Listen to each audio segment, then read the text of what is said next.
Let's go, pal.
All right, guys. It is Thursday night. And you know what that means, right, Brad? First in the room, Brad Pritchard. On top of it today. You know you got tight competition with Evie. Because she's ready. She's ready. I have it on good authority. She is prepared to be the first commenter on my stream each week. Brad, you made it in. Call to you, sir. And hello, Rich103.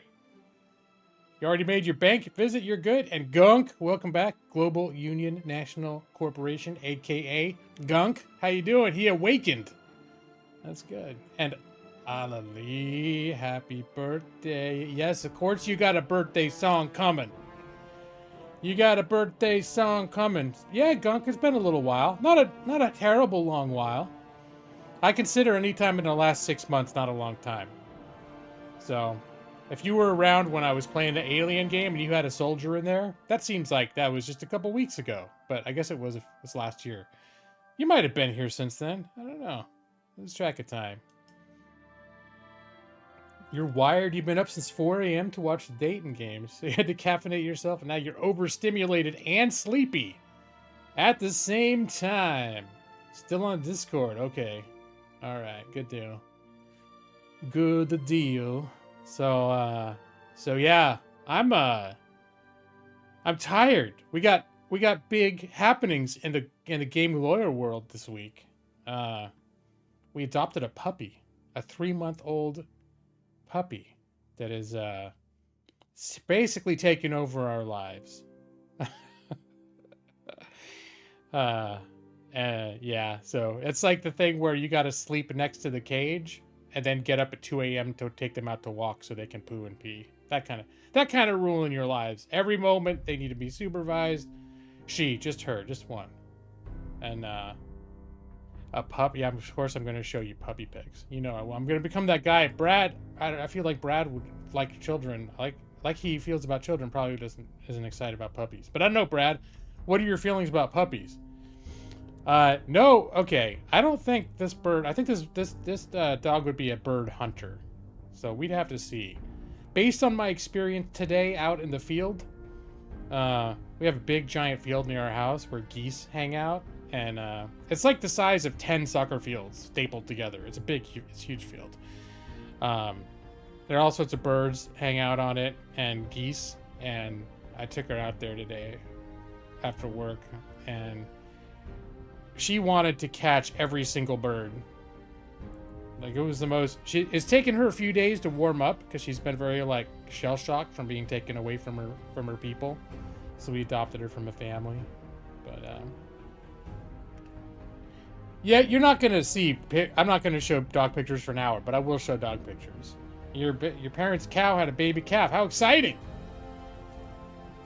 Let me see.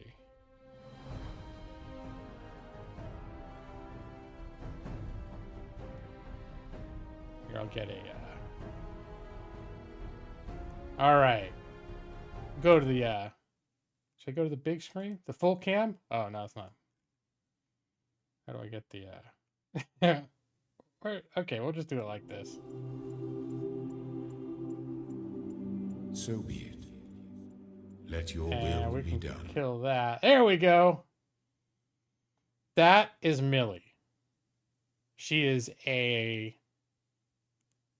The hell is she? Oh, she's an Australian Shepherd. She's a mix. She's an Australian Shepherd, Border Collie, Blue Heeler mix. And when I grew up, my dog Spot, she was an Australian Shepherd Collie mix. So the Blue Heeler is another super hyper dog. And the hyper dog that it's a kind of... I think that Amanda was telling me that dog is bred to, like, when you go duck hunting, it's a dog that you were released that will bolt into the into the swamps and fetch the birds. So that's where I'm like, I don't know, we're gonna have to be careful with Chauncey because her Blue Heeler instinct may kick in. But they're also, like, the shepherds and everything are supposed to be really gentle and stuff. So she might get along with Chauncey, but she's starting to come out of her shell today. She's a hyper monster. Well, right now she's scared. She's scared of it, like a lot of things. So that's why today when she started chasing birds, I was really shocked. Especially geese, because geese will kick her ass if she got anywhere near them. But their survival instinct had them fly away before that could happen. But I've seen geese where I walk up and they don't get out of the way. They just eye you and they're like, yeah, come closer, motherfucker. And they will mess you up. But apparently a little darty puppy was a little too much for them. So of course I only got about like 5 or 6 pics, but this was the day that we got her, I believe. Amanda took a couple pictures of her, and this is I think still my mom. So my wife went up to visit her mom for the weekend, and then on Saturday I get a text saying, "Hey, Mister, do you want to get a puppy?" And she told me the mix, and I was like, "Oh my god, that's like gonna be such a high energy mix." And we've been talking about getting dogs for years, but we kept thinking we need to wait till we get like a house with a yard and stuff, because we want kind of like a dog, like a, you know, something like this, or a golden retriever, some dog that's gonna need to run around. And so I'll do the. Just realized I could have music playing in the background, a little endearing. I was gonna say Chauncey, puppy music. It's a little baby puppy. So she's so we got on the phone and we hemmed and hawed, but eventually I was like, you know, I kind of want to get talked into getting a puppy, and we've been talking about moving for years, and the market has just been god awful. And like, however much we save, every time we look, like the down payment is more than what we've saved. So it's like, if we get to do this, we could end up like never getting a puppy. It could be 5 years from now, we're still not in a house. So we're like, we just got to do it. Got to get the puppy. Oh yeah, she got it's a hermit crab. That's her favorite. Well, she's got a lot of favorite toys now. This is my first nose kiss, and she brought our Millie home the next day, and Millie was very bashful and very shy and was afraid of me. And I was worried unnecessarily that she may never warm up to me. That maybe she doesn't like guys. She's going to be Amanda's girl. And it's payback for all those years that Chauncey cold-shouldered Amanda. Chauncey's been like my bird, hates everybody else. And yeah, so this is like a couple days later. This is tummy rubs. She likes to run in my lap and get tummy rubs, and then we play. So this is her getting tummy rubs and being playful, and giving me the big beard kisses. So me kind of holding her back a little bit so she didn't get too crazy. But yeah, she's me and Millie's is friends. I haven't been losing more weight. I've been more active, and actually Millie is going to keep me active because I've been walking like 3 times a day now. So honestly, I actually gained about 5 pounds from my lowest weight. So I lost 40 altogether last year. This year, at least as of a few weeks ago, I haven't weighed myself in the last couple weeks, but a few weeks ago I gained back about 5. So overall, I'm still a lot lighter than I used to be, but I have not been making progress basically since the holidays, like Christmas and the holidays. I haven't exactly fallen apart, but yeah, need to get back to work. And this is me at work today. That's my foot, and that's Millie keeping me company. She collapses down by my desk chair with it. Usually she'll keep either her back or her little paws on my foot while I'm working. Well, and honestly, mostly she stays with Amanda, but Amanda had to go. She goes out, right, on Thursdays for her work, so the dog had to stay in my room with me, and she's scared when her mommy's not around, but she got used to it. Yeah, she got those little Oreo socks. It would have been very tempting to name her Oreo, but yeah, she's a good girl. She's a good girl. Hence answering the age-old question: who is a good girl? Millie's a good girl. Yeah, look how good she is. Look what a good girl is, a good puppy girl. She's not in here, but that's how I talk to her. I go, Mill, hey you, Mills, what you doing? You're such a good girl. Yeah, such a good girl. So, that's Millie. That's little Millie. Her cute little face. Let's get a close up on. And I won't do this. How far? I'm only 10 minutes in. I was afraid maybe I was abusing Brad's allowance. Look at that face. Hold on, more zoom. Maybe pull it in some more. Look at that face. Huh? What can you do about that face? Nothing. She wins. She's the best girl right there. All right. Yeah, there's the back. Get this back to normal size. Wow, I really expanded that, didn't I? Whoop.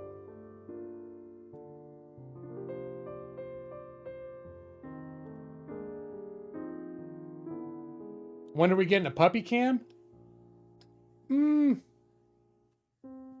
Yeah, I don't know.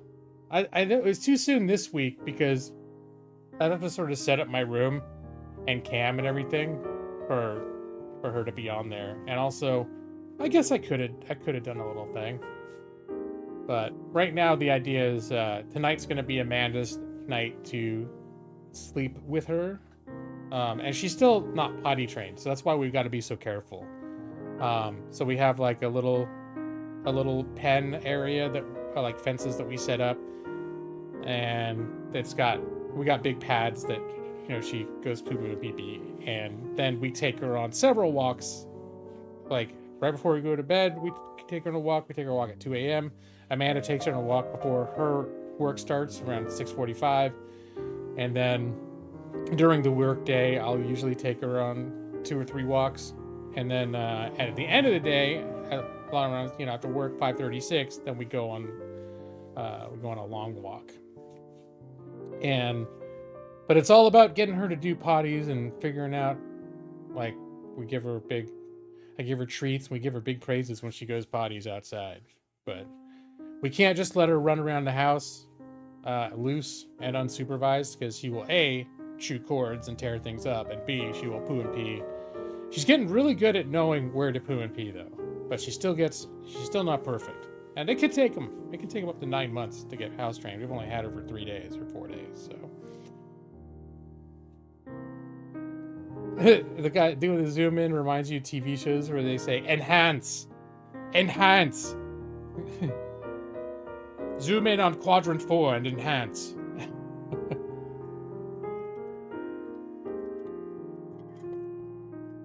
So, but yeah, she's basically the center of my life, and I've barely been playing games this week. She's good fun. All right, now we gotta go here, and here we go. There we go. Happy birthday to you, Alali. Happy birthday to you, Alali. Happy birthday, happy birthday. Happy birthday to you, to you. I don't know, to you, Alali. How old are you now? You don't have to say, how old are you now? But I bet you're youthful and young. And you say it's your birthdays. How old are you now? Alali. Happy birthday to you. Alali. Hey, happy birthday to you. Sometimes you sound like happy birthday, happy birthday. Happy birthday to you. Yeah. To you. I was guessing I had to say to you a bunch of times. To you. Happy birthday. Happy birthday, Alali. There you go. There you go. Brought to you by Carafun. Yeah. So, happy birthday, Alali. And God bless us, everyone. So, yeah. Glad you liked that. So today, everyone wish Alali a happy birthday. So, yeah. What else? So I'm beat. I'm tired as hell. Yesterday, we sort of been taking turns, but the way that it ended up is that Amanda's doing 2 dog nights in a row because of the stream, and then her mom's coming to visit this weekend, so I'm going to be doing some puppy supervision while they run and have lady ventures. I call them lady ventures when her and her mom go out. Sometimes you get a dog when they're on lady ventures. That's what happened last weekend. Not all bad. But yeah, so like last night, I got off work and we hung out a little bit. I think we took Millie on her walk, and then we were hanging out in the living room, and around 8 I was just like, yeah, I'm done. Because usually I stay up till around midnight. Between 11 and 12. Last night, I laid down at 8, like 8:15. I was asleep in 10 minutes, and then I slept till like 3 in the morning. And then I could have taken her for a walk, yes, but well, she'd already had her 2 a.m. walk. But yeah, so, and then I was up for a little while, and then I slept for another I got I think 9 or 10 hours altogether. So tired boy. And then it's just tiring. Because you gotta watch you gotta watch everything that she does, and be very careful to both keep her from doing destructive bad things, and also to make sure to make a big fuss and give her treats whenever she does something that you want her to do. So like we live on the 3rd floor of our apartments, and she's kind of scared of stairs a little bit, so she's very hesitant. And at first she didn't, if I tried to take her on a walk, she was scared to leave my wife, because my wife was her big, her main mama, and I was just this guy that she kind of thought was okay. But I tried to take her out, and she'd get real scared. I'd be taking her away from her mom. Are you afraid of stairs too? Yeah. And so she tried not to go down. And now she's still kind of scared. And especially she actually gets more scared coming up, because there's a kind of stairs where they're like slats, and you can see between them, so you can see the floor below through the slats in the stairs, and she's right at head level. She can see that, so she actually gets even more scared coming up. But so yeah, we get to make a big deal whenever she first off, she doesn't. Now I know probably a week or from now or sooner, And when it's time to go, all you got to do is grab the leash, and she's probably going to start spazzing out, excited to go for a walk. I can tell it's going that way. But so far, it's just been like, oh, I'm going to take her away from Mama. And she kind of doesn't know if she wants to go or not. So I give her a treat when she gets out the front door. She gets a treat. And then each flight of stairs that she goes down, I give her a big fuss. And we get all the way to the bottom of the stairs. She gets another treat. And I've been doing that for a couple days now. And now she's like, there were times I was afraid I wasn't going to get her down the stairs. Because, you know, I don't want to yank her or like, force her. So,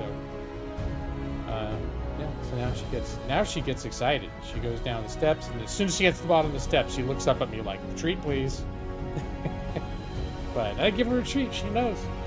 You know, anytime she goes potties outside, she gets a treat. Make a big fuss on her. It's good times. So, well, Brad, maybe somebody should have given you a treat when you went down or upstairs. Would that have worked for you? A little bottle of Jameson or something? Like just a mini bottle, just a little shot. It's good, Brad. Here you go.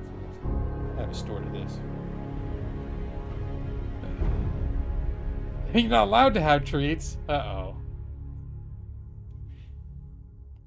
Do you have elevators in your building though, Brad? Do you have to use stairs on a regular basis?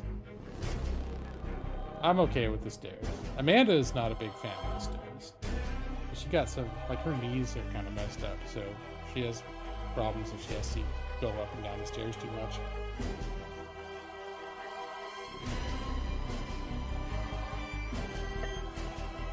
Yeah, 19th floor. I think the highest up I ever lived was the 10th floor in a building, and we had elevators. So I went through some periods where I would try to use the stairs, but yeah, 10, and I did the 10 stories, but that was a tall order. I think usually it was around the 4th floor is where I'd really start feeling it. But yeah, 19th. Those are some stairs right there for sure.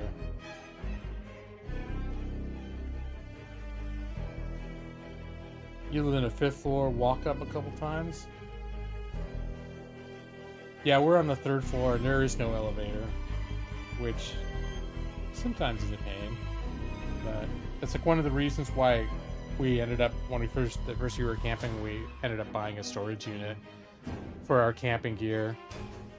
And then we just have stuff, we could use the extra space. But one of the big reasons was there was so much gear, like ended up being heavy gear to haul up and down the stairs that it was just like a nightmare.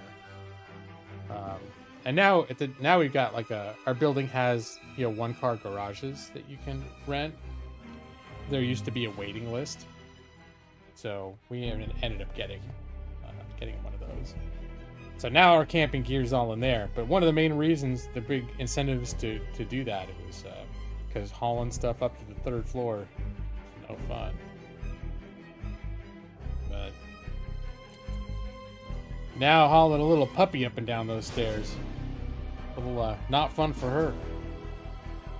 That's a good time.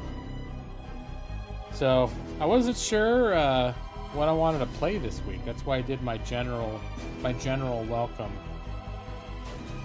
I don't know if I'm up for Crusader Kings. Here's the funny thing that happened. The game that I have been playing the most this week is VR, and I don't want to mess with it. But for some reason, as soon as I found out that we were getting a puppy, and it was like the day before, but I got super excited. Like once we decided and I knew we were getting a puppy, because before that I was all like, I don't know if it's a good idea. As soon as I knew we were getting a puppy, I got super excited. Like to the point where I couldn't focus on Crusader Kings 3. I couldn't focus on a complicated game. So, let's see. Yay for no VR. Yeah, because streaming VR is a pain in the ass. I'm playing Found Puppy. No, I ended up finding, I felt like playing a VR game, and I ended up finding out that there's a pretty effective mod for the game Outer Wilds, which is a game that I played. I bought it several years ago, and I never finished it. But I thought it was cool. The thought of playing it in VR sounded really cool. So I started playing The Outer Wilds in VR, and that was what I did that last weekend. Mostly since we've had the dog, I haven't been playing. I've not been playing much games. It's usually been hanging out with the dog, doing tummy rubs, and just been mostly me and my wife hanging out with the dog. Been 10 dogs. I remember pound puppies as like the toys. Yeah.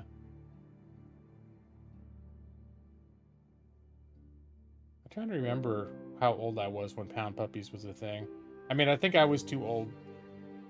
I was too old at that point to be interested in getting them myself. But I think I can trace back my, I officially stopped being interested in like toy type things in 1988.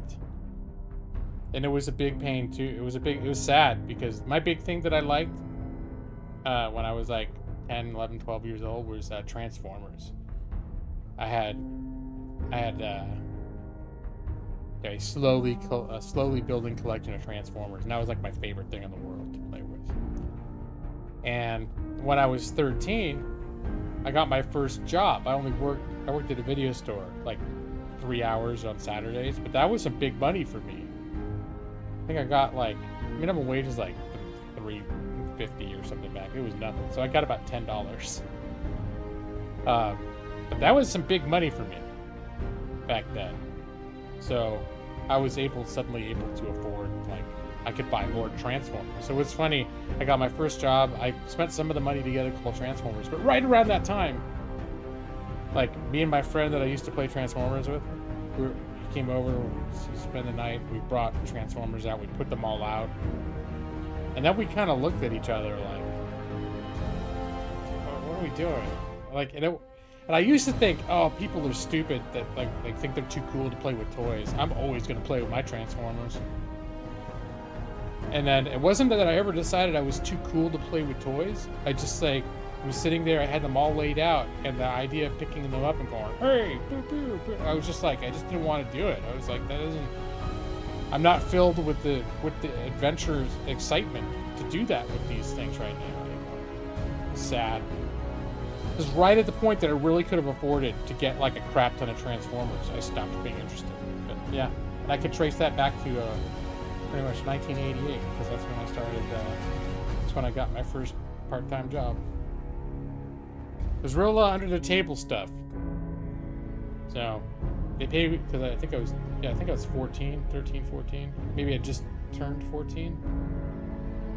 And it was all under the table. They gave me like a $10 bill. I go on Saturdays when they're real busy, help them put movies away for 3 hours, and then they'd give me a $10 bill, and then I'd go home.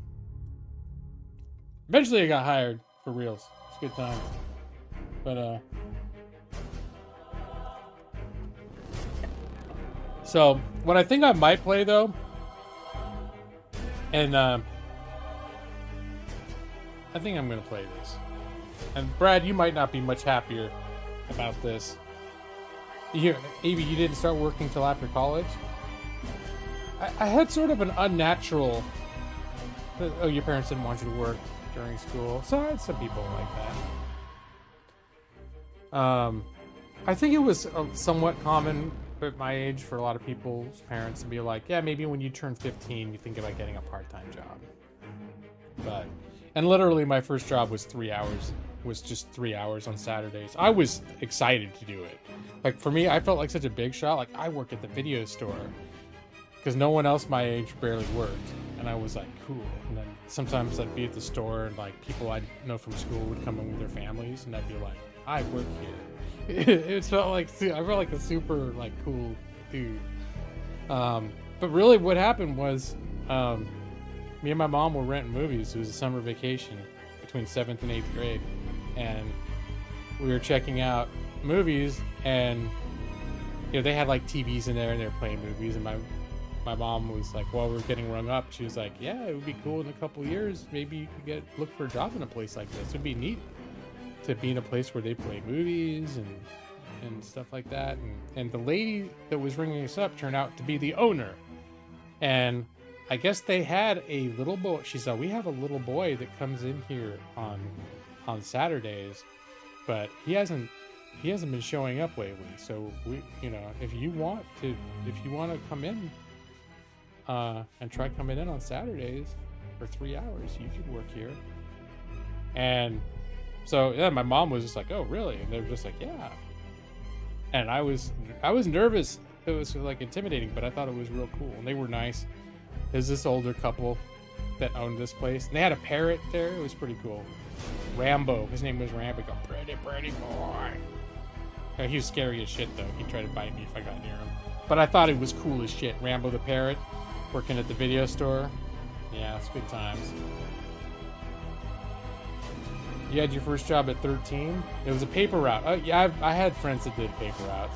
No, born in the 1950s. Yeah, and in fact, I think the friend that I talked about who I play Transformers with, I think his first job was also paper route around the same time. And that's actually one of the guys I play D&D with.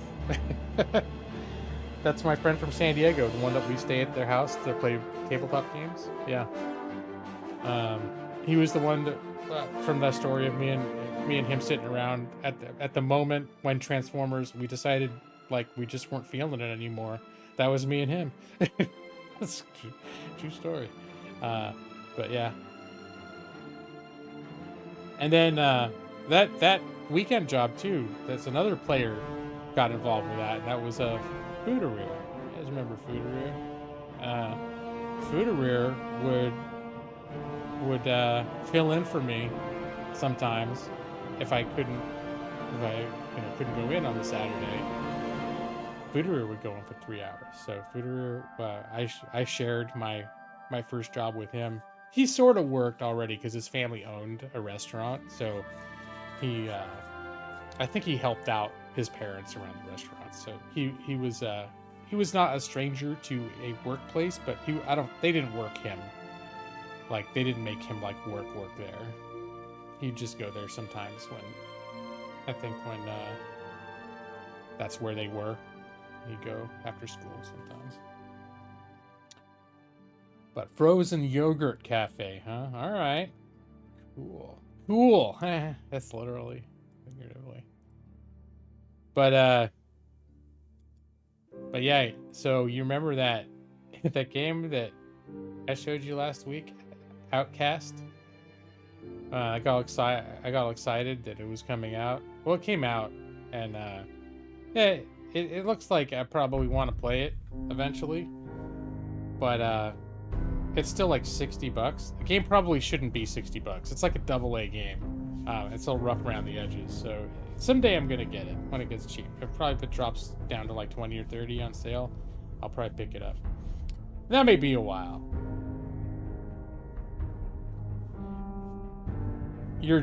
Was it your trusted reviewer Mortimer or is that it? The hell is it? Mortismal? Because I watched his review too, and his review had enough positive where he basically said it's not worth the price. He said TLDR, don't pay $60 for this game. But what he said sounded like sort of what my expectation was based on my other reviewer too, that it was fun. It has some problems. Like Mortismal got more into stuff like the pacing problems where it wasn't as good for the first part of the game, and the open world activities are kind of generic, but that the world is really cool. And then once you actually get enough into the game where you got all your traversal powers and that it actually becomes like the actual moment for gameplay becomes a lot of fun. So again, that put me in the mindset of that is a game I will probably want to play, but I'm not paying $60 for it. I'm not like chomping at the bit to play it. And what is it called? It's Outcast. thing is, it's a sort of a reboot of a game that came out in 1999. Outcast: A New Beginning is what it's called. Here, we'll do, yeah, no more birthday song. There we go.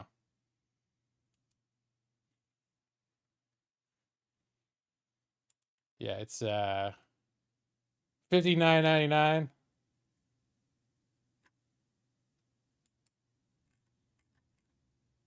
And, yeah, Outcast: A New Beginning. So, it kind of looks cool. Actually, now I'm pirating someone else's stream. I thought that was just a preview. Wait, how do I close this damn thing? All right, we'll just exit out of there. So, but the thing is I played the original Outcast in 1999. I never finished it, and it was really rough. But it was also super innovative at the time. And then they came out with a 1.1 version, like a few years later, that was a little bit of a remaster, and also to work on more modern hardware.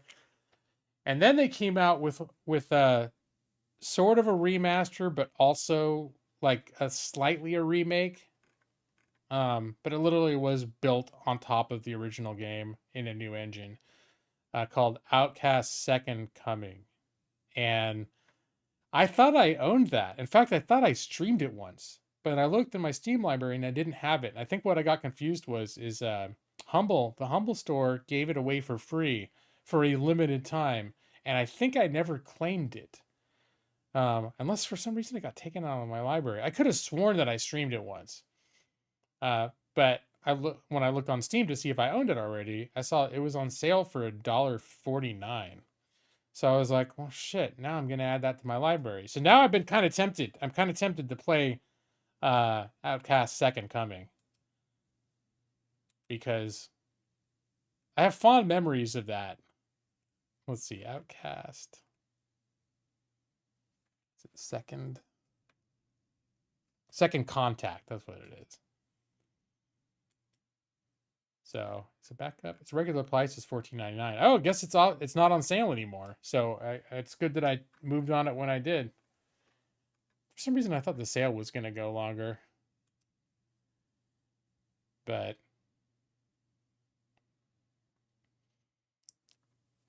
hey, fellas, that birthday song was great, but it could have used more cowbell.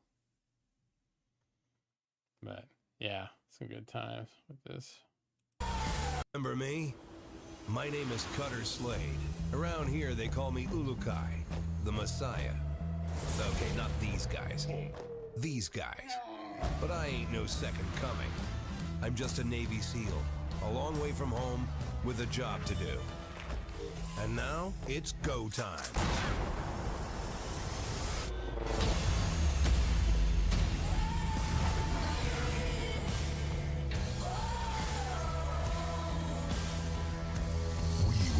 Defeat Pharaon, and all of Adelpha will be free.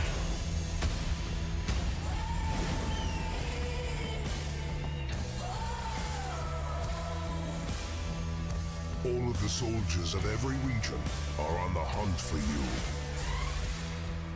Well, I hate to burst your bubble, but I've already got a world to save.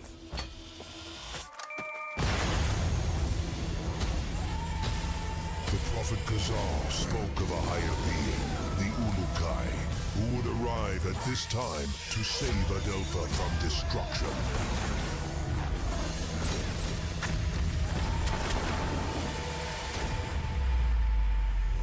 It's good to be back.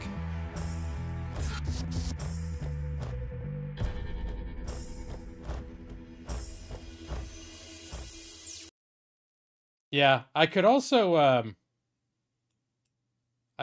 probably be persuaded to play the non-VR version of The Outer Wilds, because that's sort of the game I've been into this week. And that kind of probably be a fun streaming game too. You guys are familiar with The Outer Wilds? I think it was a huge deal when it came out a few years ago.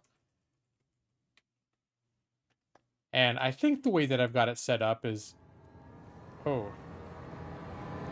I think the way that I've got it set up is that I can play the non-VR version.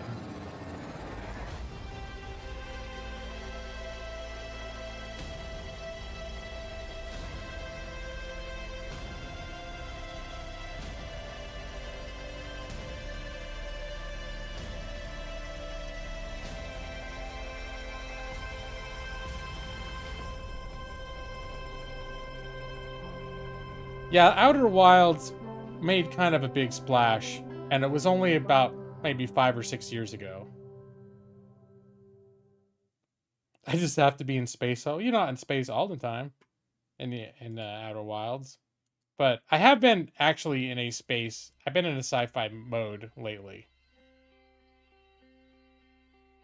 Definitely been in a sci-fi itch.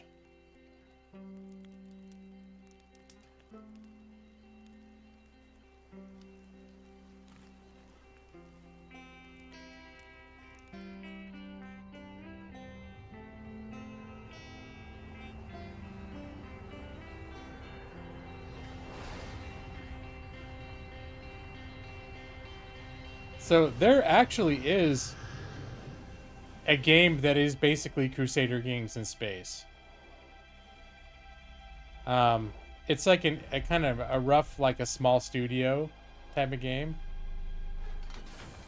That's what the cock is for.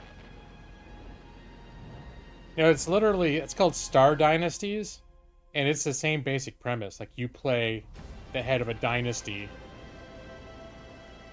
except it's a space empire. It's sort of like space feudalism a little bit.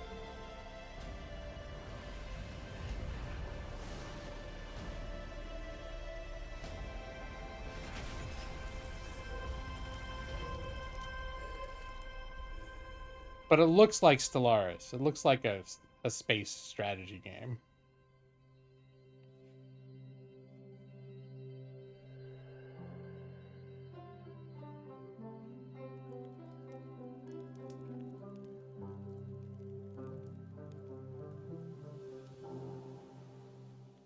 Well, let's see. Space Dynasty. Is it called Space Dynasties? The Star Dynasties.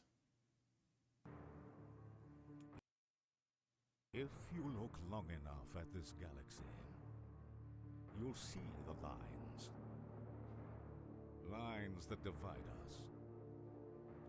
Lines that connect us. Lines that can be erased. And lines that can be crossed. They are the rules that define the game. Borders to enforce. Horizons to explore, webs to weave, ropes to climb, and ties to bind. Our lives dangled on delicate threads, our legacies secured with broken chains, our history written in strokes of blood. But I want you to remember, all these lines are yours to draw. This is your dynasty.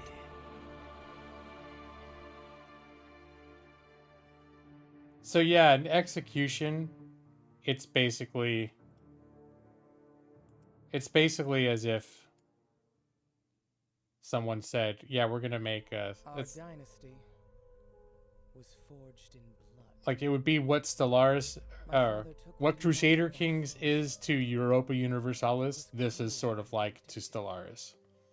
Not a good man, but a great man. Infamous. But I never played it. It's Fierce. supposed to be like, if you want to play Crusader Kings, you're probably better off playing Crusader Kings. But it was interesting enough that I saw it on a deep sale and decided to get it at a certain I will point. not be a tyrant like my ancestors. I will use honeyed words and forge new alliances. I will marry my useless drunk of a brother off to the right house. My vassals will find me an honorable ruler, so long as they respect my authority. And if they don't, well, Mother always said I could hold a grudge. I'll organize a lavish feast for our dear neighbors. Then I'll seduce their heir. Perhaps I'll whisper some secrets to my new admirer. Scandalous, powerful secrets. The kind that could topple systems. Why kill your enemies when you can have someone else do it for you? This is my dynasty now, and I will lead it my way. Yeah, so someday I might check it out. It's one of those games that I'm afraid is going to be like, I don't know if it was a good move to buy, because I may end up, if I ever get an itch for something like this, I'll either play Stellaris or Crusader Kings 3, but I may not ever play with that. But I got it. So what do you guys think? If you had to choose between Outer Wilds and Outcast Second Coming?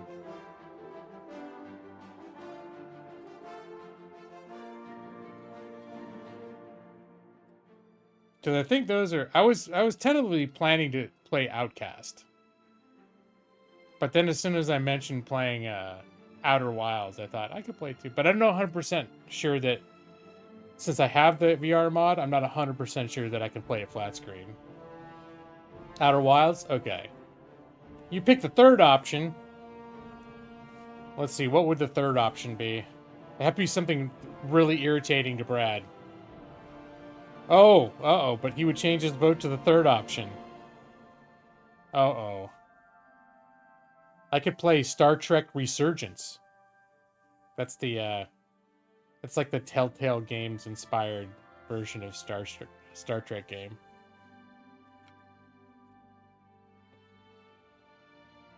You don't have to think to play baseball. Well, yeah, you do. A little bit.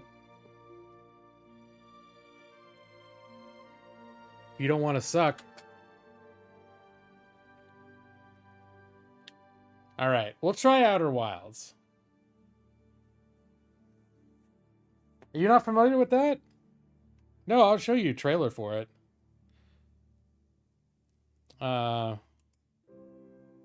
It's called Star Trek. I'm like, wait, what's it called? It's called Star Trek Resurgence. I'm not sure if it's on Steam. I got it on the Epic Store, and it launched as an Epic Store exclusive. Star Trek Resurgence. Okay, I think it's come out on Steam.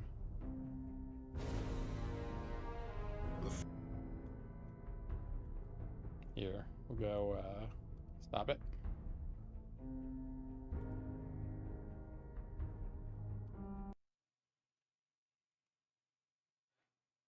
Fate of the Federation may vary.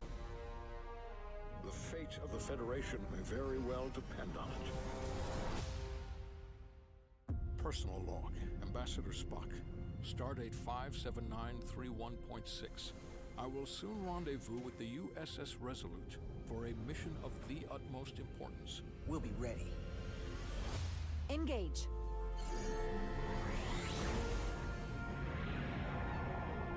Two civilizations stand on the brink of war. If we do not bring about peace, the consequences will impact the whole of the Federation. Let's get to it. Where does your responsibility lie? To the captain, the crew, or the ship itself? We've got lives to save.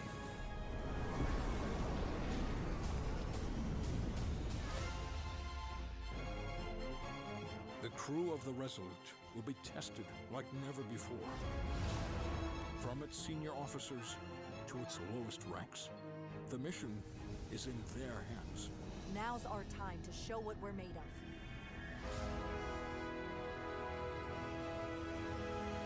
Space, the final frontier. These are the voyages of the starship Resolute. The crew of the Resolute must be bold and courageous, and their choices will determine the fate of the galaxy. Hit them with everything we've got. Shall we?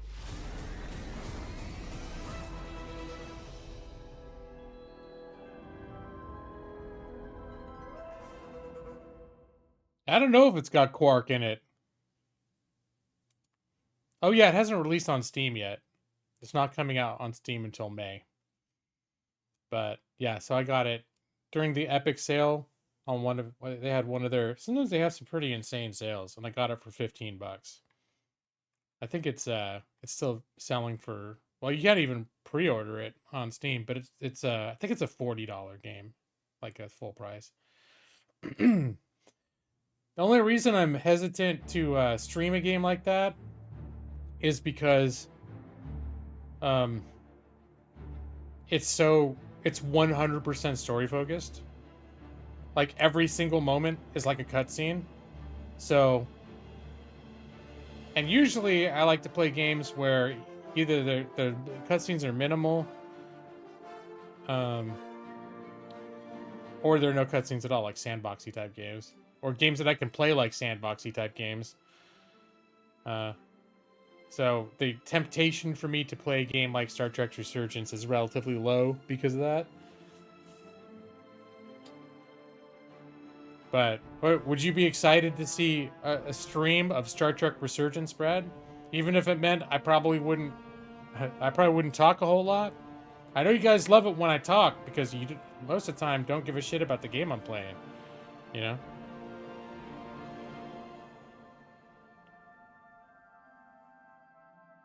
You'd be into that?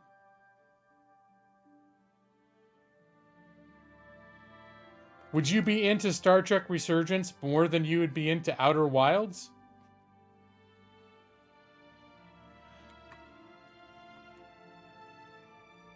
Maybe we need to put it to a vote. We have the 3 people who are here. You just like Star Trek? Here, now that I know about these polls. Here. What should I play? Let's see what in order of the options that I presented was Outcast, Second Contact,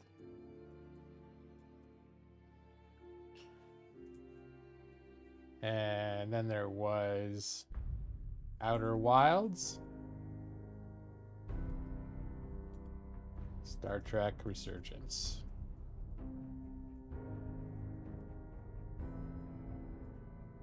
There, I have to go. There's only 3 people here, and I put up a poll. We'll see what happens. Then you can be anonymous.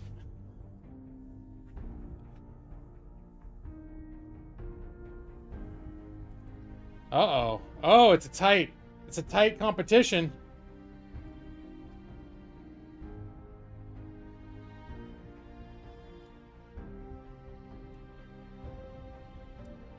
Well, it was a tight competition for a little while. No, it looks like we've gotten 4 votes. Right now we're at, yeah, there were 4 votes. And it says there are 4 people in the chat. That does mean there is 1 lurker who just voted. We got 1 vote for the Outer Wilds and 3 votes for Star Trek Resurgence. So, we'll see. Maybe if I start playing Star Trek Resurgence and I'm not feeling it, because I am honestly a little bit concerned that trying to play something that is so story centric. Oh, Nick's there. All right. Well, that would explain the mystery, what we just encountered. I just got my Xbox controller out. I wonder if I should try using that for 45 seconds of gameplay. Wow, everything sounds really loud in my headset right now. Okay. Well, what was that? I wonder. Now I'm curious. I'm just gonna check the dog real quick. I'm curious to see how she's. If she's tripping out hearing me talking in here. She's like, what's he doing in there? Oh, go.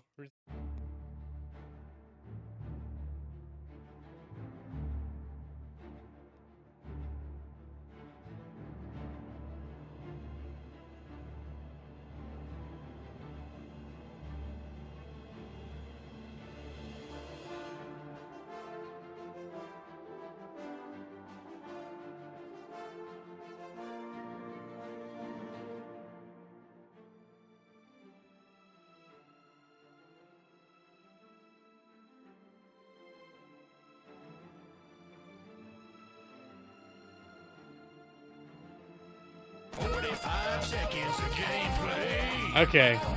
I think I heard a sound against my door, and I thought maybe the dog was hearing me talk, so I wanted to check on her. But I think Amanda just took her out for their pre-night time walk. So it's one of the short walks. It's one of the walk down to the potty spot, see if she'll squeeze one out and then bring her back in. All right, let's see. Star Trek Resurgence launching. So, but yeah, this poll thing, this is even better than doing the doing a Twitter poll, because it's the people who are actually here. So it doesn't give me time to plan ahead of time. You know how I like to do my my video intros and trailers and all that cool stuff. You guys are going to enjoy this, even though I didn't do a background to my intro screen that had Star Trek Resurgence in it.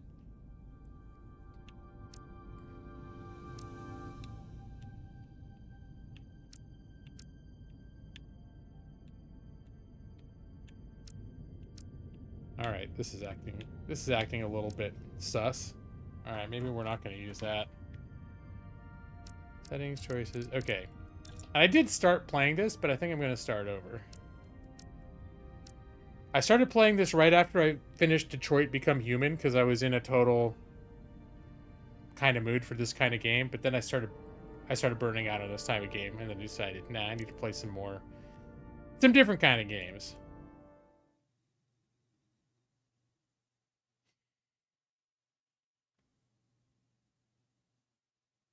This is a dramatic lapse adventure. Relationships and events you're about to experience will be shaped by the choices you make.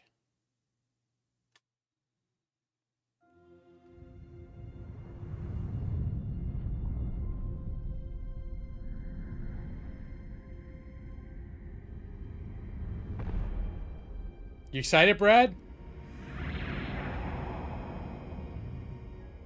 Captain's log, stardate 57931.4. The crew is restless.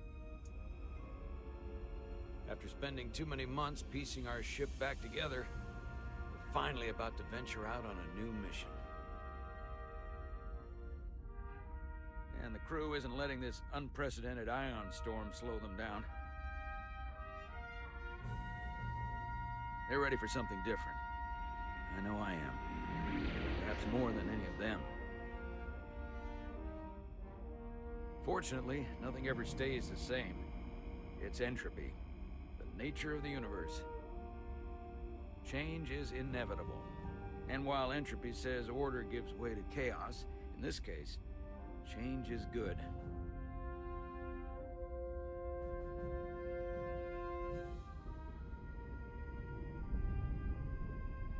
Our new first officer is en route to the Resolute. Jara Rydek. I know she'll bring a welcome dose of new blood to the crew. Uh-oh.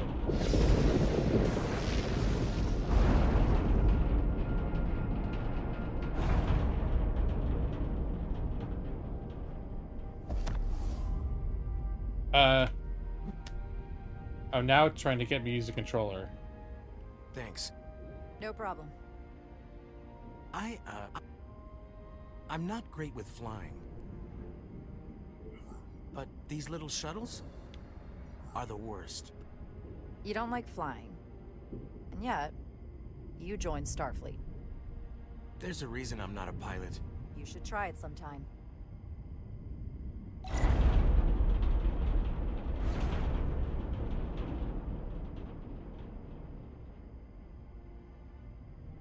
Sorry, I'm a little anxious. I hadn't noticed. I'm on my way to my first assignment. When we get to the starbase, I'm transferring on to the Resolute. So am I. It won't be easy for Jara to step in at the 11th hour like this. But if she's half the officer I knew she could become when she was a cadet at Starfleet Academy, she'll be the XO this ship needs right now. And let me know how the volume is, if it needs to go up.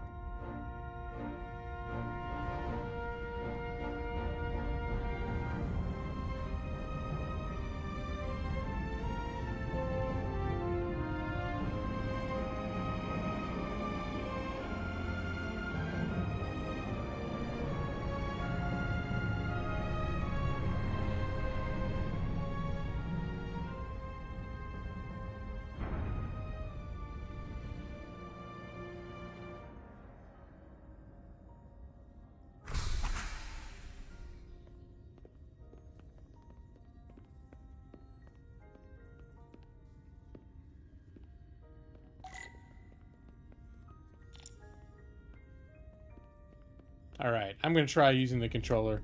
At least in the opening screen, it looked, right trigger to interact. Opening screen acted like it was not gonna behave well with my controller.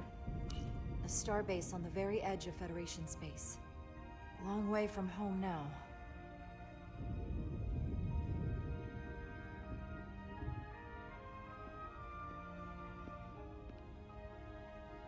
I'm also not used to using a mouse or a controller for this, but it might work out. They have like a bunch of quick time events in here too. That's why I'm thinking I might want to do the controller this time. Commander? I'm not usually such a nervous wreck, by the way. I actually did well at the Academy. Oh yeah? Maybe you've heard of the Torvalin test? Sounds familiar. It's a tactical simulator that makes the Kobayashi Maru look like a picnic on Pintaris 5. Anyway, I finished in the top 20. Not just in my class. I mean, all time. In the history of the Academy. So, there's that. Really? That's quite impressive. Thank you. It was tough. But you know, I set my mind to it and it paid off.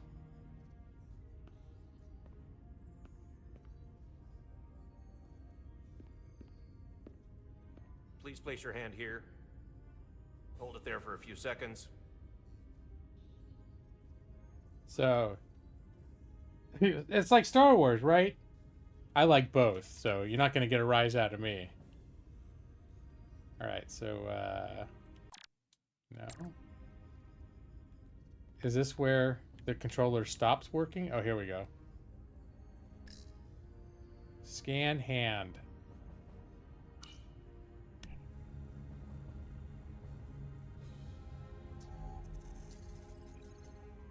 Welcome, Commander Rydek.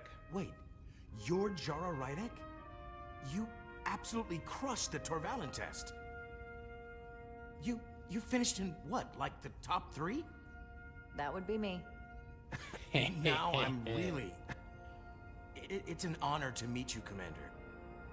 Sorry, I didn't realize before.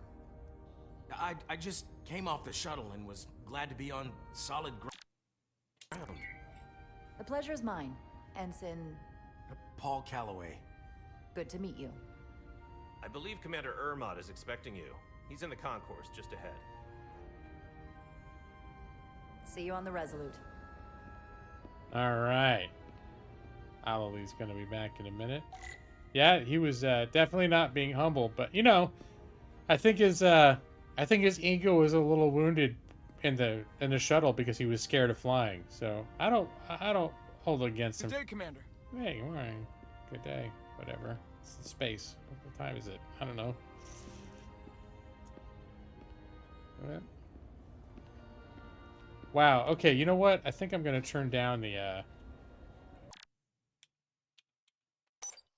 Can I turn down the turn? Usually I gotta turn up the radius on these games. Camera sensitivity. I probably did for keyboard and mouse, but it's too much. Does it have the cock empire? Well, very well may. You know, it's an original IP, so. Well, it's Star Trek, but you know, it's its own thing. Anything could happen, you know. If I remember my briefing, Commander Ermot is a Bolian, so I'm looking for someone with blue skin. I thought she said bully. How's the volume, guys? Is it good?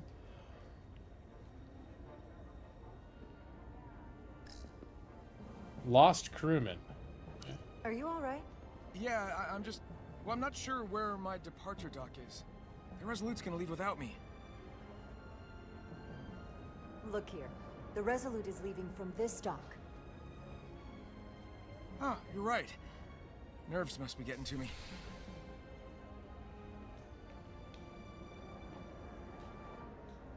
Thanks so much, Commander. Yep.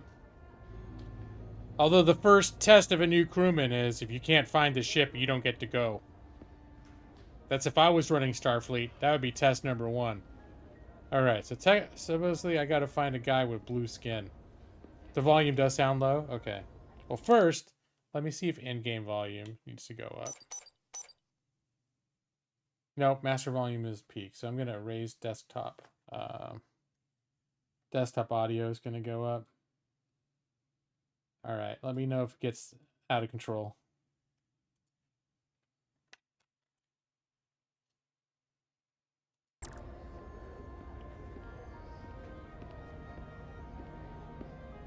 Let's see, what do we got here? Starbase 128 has 4 docks. Yeah, all right. Gotta find the commander. He's a bully with blue skin. Excuse me, do you have blue skin? Excuse me, have you seen a Bolian around here? Yes, sir. Right back there, near the replicator. Ah, there he is. Thank you. Happy to help, Commander. I'm wondering, I might have actually turned the music down. I think I turned the music down a little bit. But I'll turn it back. I'll turn it back up. Because the music could get a little bit loud sometimes. So, when I was playing before, actually at one point turned it down. I may do it again if it gets out of control. The music's really good though. It's like really authentic Star Trek music. I think it's mostly original music, but replicated. I'll replicate myself a meal once I'm on board. Alright, no, I'm not gonna eat someone else's food? Excuse me. Excuse me. Oh, I'm sure it is copywritten. Yeah. Just about every music in video games owned by somebody. Alright, this guy's got blue skin.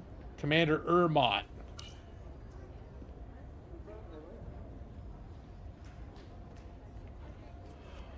Welcome to the edge of the galaxy, Commander Rydek. I'm Commander Jan Ermot, Operations Officer on the Resolute. Commander? Alright. I hope there wasn't too much trouble getting here. This storm isn't making anything easy for us right now. I know conditions are less than ideal at the moment. It was perfectly fine. No trouble at all. I'm glad to hear it.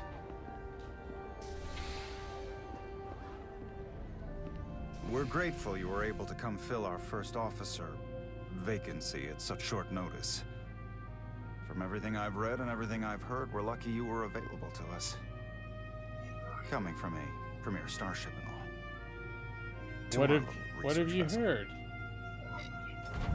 What exactly have you heard about me?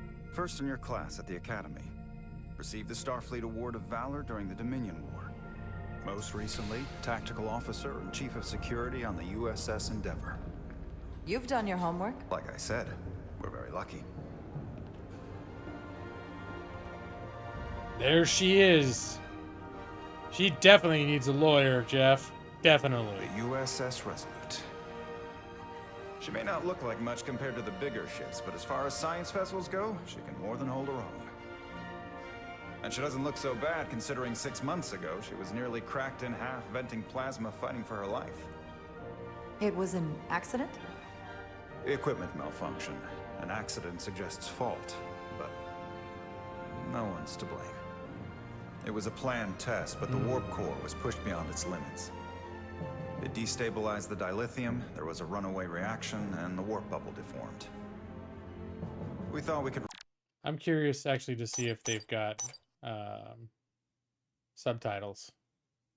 Reach a higher resonant frequency. Yeah, let's get some subtitles going. But it was more than she could handle.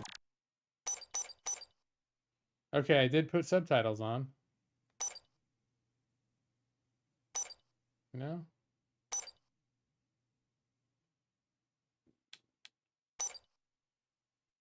Alright. Cost us our first officer and 22 of our crew.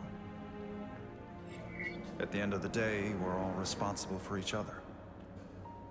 That's what it means to be a crew. I can't even begin to imagine what that must have been like for you. I'm so sorry for your loss. Thank you. It does weigh heavy. There are some things you can't forget. Did you lose anyone close to you? Too many. And to that I'll just say, you have big shoes to fill. Listen, I realize you've known Captain Solano for quite some time, and I'm sure you're ready to bring your best. But I should warn you that when the captain announced you would be the new first officer, there were those who felt it was a mistake, that he should have promoted from within. So you might want to tread lightly at first. Until they come to value your contributions as much as he does. Thank you. Always good to have a sense for what you're walking into. I just thought you ought to know. I appreciate it. Starfleet has assigned us a high priority. This too. Then the impact. Okay.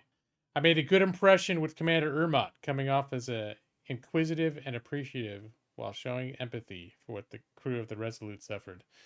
I'm a little not cool Mission to the Hotari region. About the controls. The A button also opens up this menu, which is a little bit mystifying.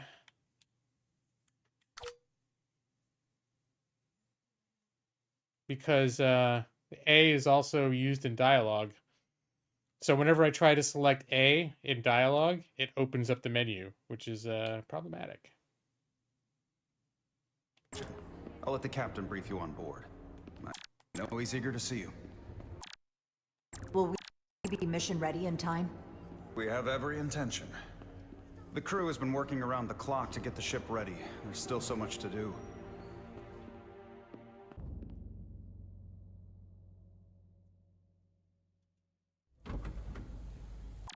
In fact, I'm actually going to Google that real quick because I can't see a way to...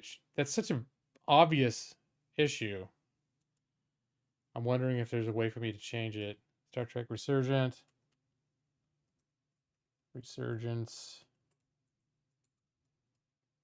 A button in dialogue opens menu.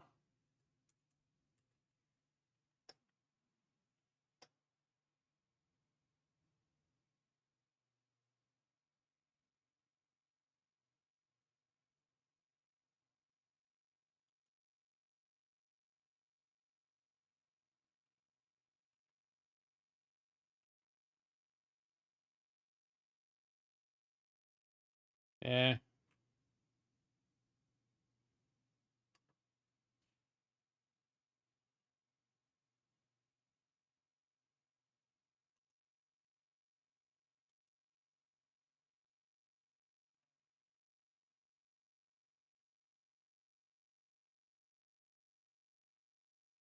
All right, now this is not coming up.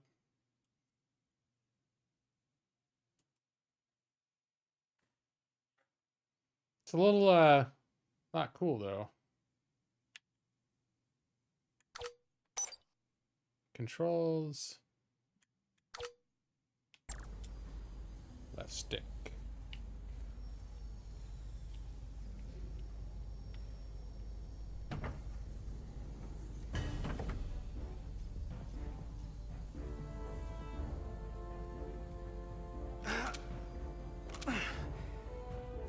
Stuck. I got just the thing. Let's see, which one of these is a plasma torch? Probably this guy.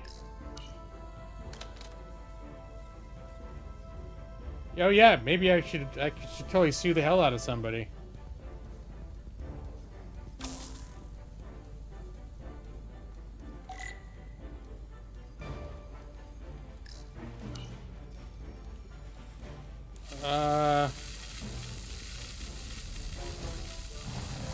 Oh, that's rough. That was rough.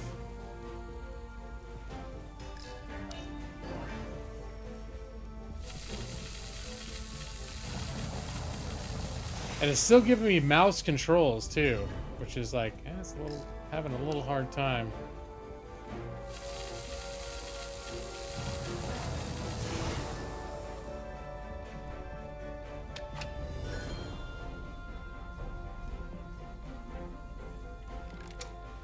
Oh, come on. Really?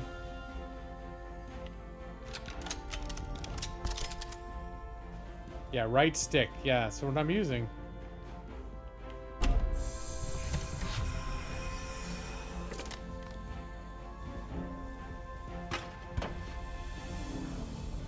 See, the game's really confused about what I'm using.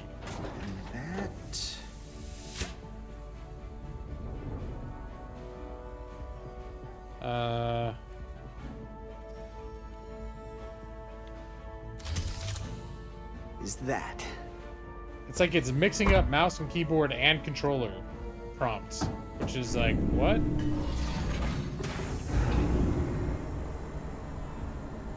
Keep telling me to use the controller and the mouse. I think I've confused it. I thought that thing was totally fried.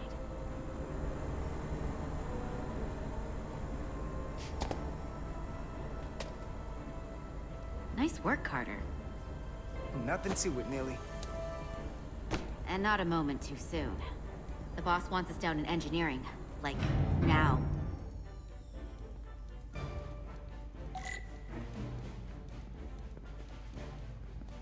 Alright. Now one thing, oh, hold it down to, oh, there we go. He did say, like, right now, huh? Where's Brad? Brad is missing this. Can't I run? I'm walking through the hallways of a starship. Next generation starship. And Brad's not here to see it.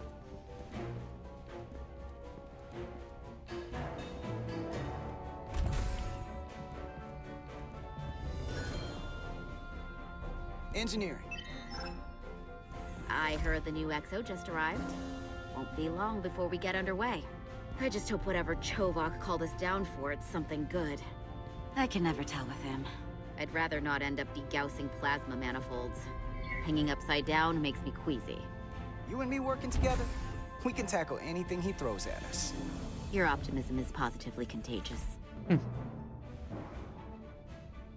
This game has got some good writing though. I was impressed with it when I was trying it out. Looks like we got here before. Lieutenant Commander Chovak. This guy's got no sense of humor. We were just looking for you, Commander. Petty Officers Edselar, Diaz. I was beginning to think you would be late. We are all hands on deck right now, which means if you are not at your post at the appointed time, I do not have someone to replace you. A point I have been forced to make to Petty Officer Edselar on repeated occasions. I said almost late is not late before. He was not amused. Apologies for the delay, Commander. I do not want your apologies. Oh, damn. Simply see to it that it does not happen again. So, I don't suppose you want... Wait, what kind of... He found Carter to be respectful and responsible when he and Edselar were almost late in main engineering. Yeah, well, the first time I did it, I thought, well, maybe his... Because he's logical, right? And if I said, well, almost late is not late. And I thought, like, that would appeal to his logical. He go, this is quite true, or whatever. And he basically was like, don't be a smart... He's like, don't be a smart ass. He didn't say that exactly, but that was his reaction. Like, he didn't like that at all. I had you at Telltale game. Yeah, no, the Walking Dead games are great. I played the first 2 seasons. I still haven't played the third. I think I own it from somewhere, but anyways. Wanted us down here to check in before we go off duty? Equip yourselves in EV suits to work on the exterior of the hull. I need you to tune the structural integrity field for optimal performance. The subspace distortions and ionic interference we are experiencing are preventing the proper calibration. But this ship must be ready to depart shortly, despite the storm. The precise nature of these disturbances are not fully understood. But many systems have been affected by the wide band of emissive activity. Whatever it throws at us, we'll be ready. We've got the best chief engineer in the fleet. I am a Vulcan, Mr. Diaz. Flattery is not necessary. All that I require is that you do your job. I'll bet you love that shit. Right now, that entails critical preparations, because long-range sensors show that these disturbances will be more severe at our destination, the Hotari system. You have your orders. Do not delay. Yes, Commander Chovak. All hands on deck. What's that? All hands on deck. That's what Chovok said. You know what that means? It means this ship isn't ready to go out, and the brass know it. So they're throwing every warm body at it. And they're going to leave on schedule. Consequences be damned. It all comes down to us, Nilly. We're the ones who will get it ready. I know what we can do. But this isn't just any old refit or any old relaunch. Oh, whoa. Excuse me. A lot of new faces coming on board. It's gotta be tough coming as a replacement. That's for sure. They seem alright. Something that happened 6 months ago while they were off on another ship? Well, that's nothing to hold against them. Yeah, you're right. I guess getting a little new blood on board doesn't hurt. Hold on. Now there's an old face I didn't expect to see again. Ooh la Hey, Miranda, la. you weren't gonna leave without me, were you? I think that's like Miranda, his love you're interest. here? Yeah. We thought you were staying on the Adirondack. Transfer came in at the last minute, so I figured I'd slum it on this bucket of bolts. Looks like you got her back together pretty nicely. I wasn't sure what to expect. I'm gonna take the high road here, pretend you didn't say that, and welcome you aboard. He's a better diplomat than I am. He still owes me a bottle of Saurian brandy. Let's see what she thought about that. Miranda felt encouraged by Carter's warm reception when she first arrived aboard the Resolute, holding out hope there might be some chemistry between them. Mm-hmm. Yeah, I remember that. Let's see, did Chovok, did he get any new, oh, hold on. Come on, can't. It's being a bitch. Why is it skipping? And this game is... There we go. Respectful and responsible. Okay, so that's stayed the same. Don't think I forgot.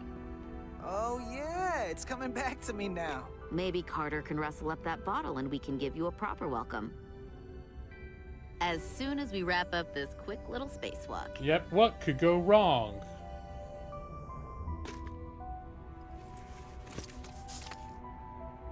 Here, let me help you. Thanks. So what's the word? Are you back in the security rotation? Yep. Still running with the usual suspects. Whoa. Good to go.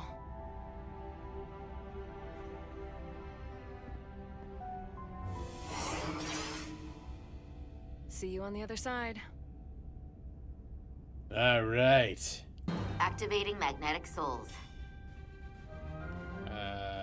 Yeah. Oh, with this.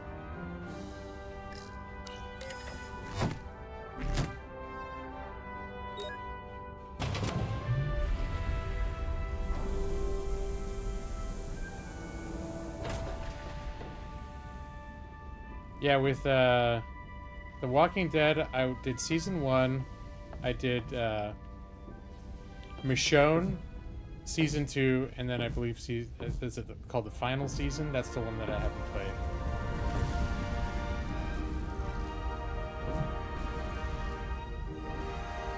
Love you never gets old.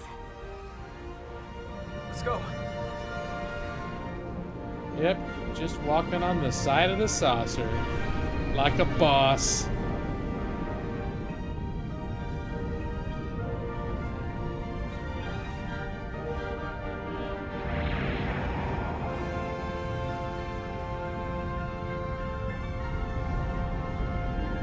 This is so Star Trek, though.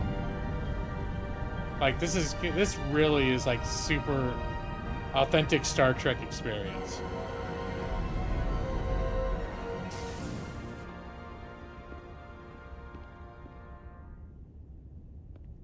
Captain Solano should be here momentarily.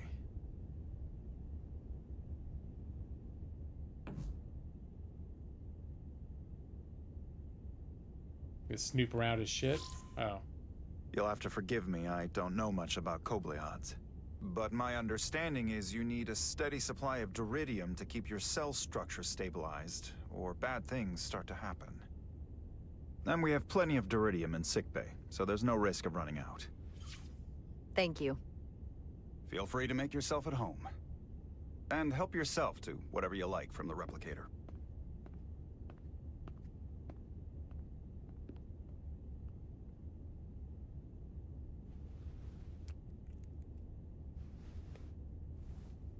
Okay, I guess that's heat up for the boss man. Now I can start looking through his shit. Alright, what we got? Globe.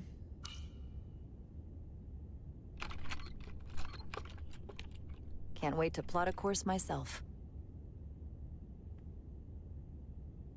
Ooh, Taco Bell, yeah. Just a sip of something. I did get Taco Bell today. Let's see. What is Ractagino? Decisions. I don't know what it is, so I want to try it. Ractagino. It's like a coffee? Ractagino? I like coffee.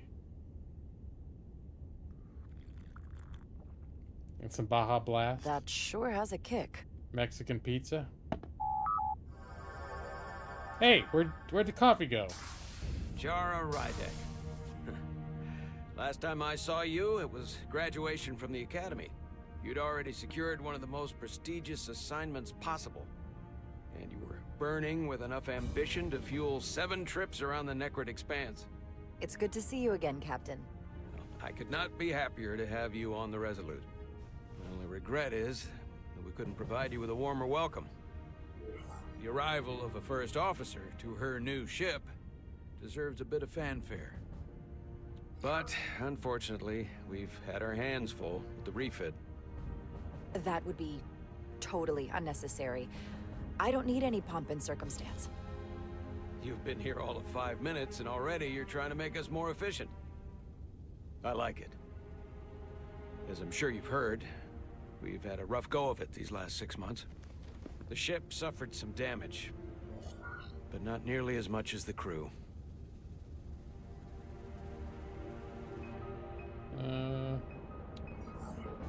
I heard that you had an equipment malfunction. Is that what they're calling it? No, that's just someone being generous. If anything, it was a leadership malfunction. We were on the verge of a major scientific breakthrough. A quantum leap forward in warp core technology. 10,000 teradynes per second. The ability to travel at a sustained rate of speed longer and faster than we ever dreamed. What would have been the crowning achievement of my career. Right there, within our grasp. Until it all went so horribly wrong. We pushed her too hard, and a warp core malfunction overloaded the system, creating a pressure gradient way beyond what the ship could handle. It was heartbreaking. We lost some of our best people. As captain, I have to take full responsibility. It was my decision to make, and I have to live with the consequences. We all know the risks when we sign up. There are no guarantees, as much as we tell ourselves otherwise. True. But as captain, my job is to mitigate and manage the risks as much as possible. And that's where I failed. In my defense, I will say, I might have avoided the whole ordeal if my senior staff had been willing to trust me. There was a lot of pushback from my former XO, and I think that cost me his confidence. I don't want you to pull any punches. Certainly not on my account. But once we decide on a course of action, I need everyone to fully commit to the mission. Anything short of that just won't work. And that's when things start to go sideways. This is your ship, and you are the captain. So as far as I'm concerned, whatever you say, goes. That's the kind of support I'm looking for. Look, I'll be blunt. We can't afford another mistake. Or at least, I can't. I feel like my career is hanging in the balance here. We need a win. Something to restore the crew's confidence. I understand. On a more positive note, Starfleet has tasked us with what they're calling a mission of the highest priority. escorting a senior diplomat to Hotari space. Two previously peaceful and otherwise non-aggressive civilizations now find themselves on the brink of all-out war. So it's a peacekeeping mission. I see it as a golden opportunity to not only prove what the Resolute and her crew are truly capable of, but also a mission for which we're uniquely qualified. This ionic storm. Our long-range sensors suggest it's several orders of magnitude stronger than anything on record. A total anomaly like nothing we've seen before. And you'll never guess where it leads. Hotari. Exactly. Very nearly in the precise location where we're headed. Where I imagine the interference will be exponentially greater. But the diplomat will brief us on the details at the rendezvous. So basically, we're being sent into the eye of a storm, more powerful than anything on record. Well, yes. But we're taking every precaution. But I don't want to get ahead of myself. I expect we'll have some rough sledding when we arrive, so I need you to prepare the crew for the worst. There's just one more thing I want to clarify up front. The metric that for me will be the ultimate measure of your success. What is it? If after serving as my first officer, you don't one day find yourself with a ship of your own, then I will consider it my personal failure. When that might happen is entirely up to you. But it goes without saying, you have my full support. Thank you, but I feel like I still have so much to learn. You'll have plenty of opportunity. And if you're willing to put in the work, I'll do everything in my power to help you along the way. Come, let me introduce you to the crew. Whoa, what did the boss man say? What does boss man think? Captain Solano was reassured by Jara's modesty and leadership potential after their first meeting. Let's see. The ensign was grateful for Jara's sense of humor when he was nervous on the shuttle flight.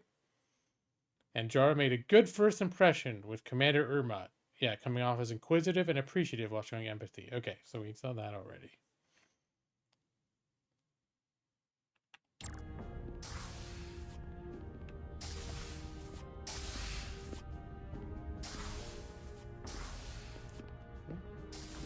I mean, I gotta follow the captain, but... Up. On the bridge.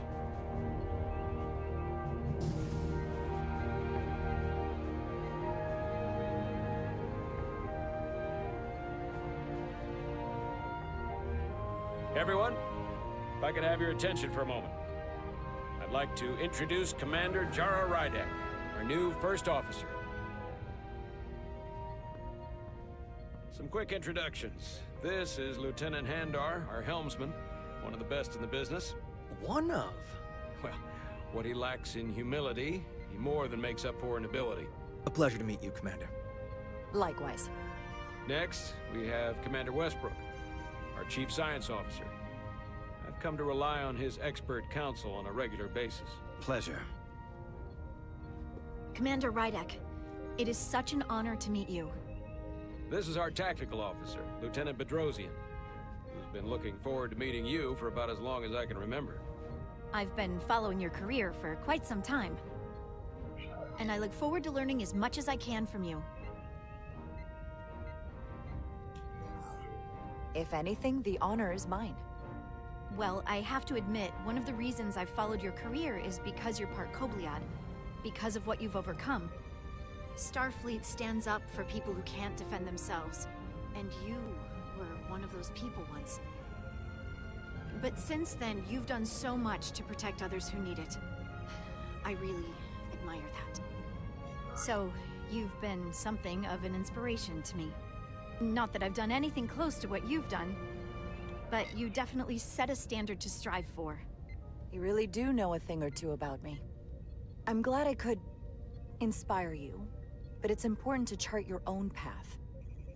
Thanks. You can count on it. And then, of course, you've already met Commander Urmat. Please, do everything you can to make Commander Rydek feel at home here. I'll be on the starbase, Have an urgent meeting with the Starbase commander to get our authorization to get underway. If they drag their feet any longer, we won't make our rendezvous. The bridge is yours. Yeah. Not just a space cadet here. Sit in the captain's chair when ready. Now I gotta poke around and look at everything. Talk to everyone. Operations. Staffing. Supplies. There's a lot to keep track of on a starship. Good thing we have Commander Ermont. And what do we got up here? Gentlemen? Oh. The helm. The Resolute is a refitted Centaur class, meaning it's capable of quick maneuvers. Can't wait to see what she can do. What does this guy do? Does he shoot the weapons? Or is he all... It's all considered helm. Alright. What about you? Science station. The Resolute is a science vessel, primarily. Might explain Commander Westbrook's attitude. I'll have to speak with him later. He is the Mr. Spock. Let's see, what else? What's over here? There's a turbo lift. I can't go in there. Who are you? This is generic post number 7. It's like, what does she do? Nah, she just looks at that map. It's not important. She pushes buttons and looks at the map of the ship. What's this? The Master Systems display. So many decks. Full of crew that are now my responsibility. Yep. Tactical station. Hopefully a diplomatic mission won't require we use our weapons much. But if it comes to that, we'll be ready. Fire up Shooty McBang Bang. That's what I'm gonna say. Communications. Keeps us in contact internally and with other vessels. So that's the Uhura of the group. Alright. I think I've checked everybody out. Oh wait, what's this? A tactical holo? What's that? Tactical holo dais. Just like they've got on the Excelsior. Oh, sweet. That's pretty cool. Can I keep that up while I'm sitting in the chair? Commander, Chief Engineer Chovak needs to lower the structural integrity field. He's sent a crew out to recalibrate the emitters in response to the danger posed by the storm. We just need your go-ahead. Permission granted. Lowering structural integrity field, now. Entering maintenance mode.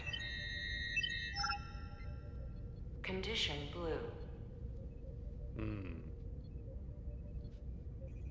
Guess it's all up to the people on their spacewalk. The storm is getting worse. Looks like they turned off the SIF. Great. Let's get to that emitter.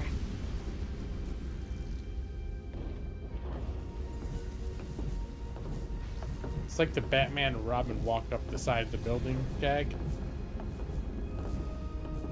Every time we're out here, I half expect to see her in pieces again.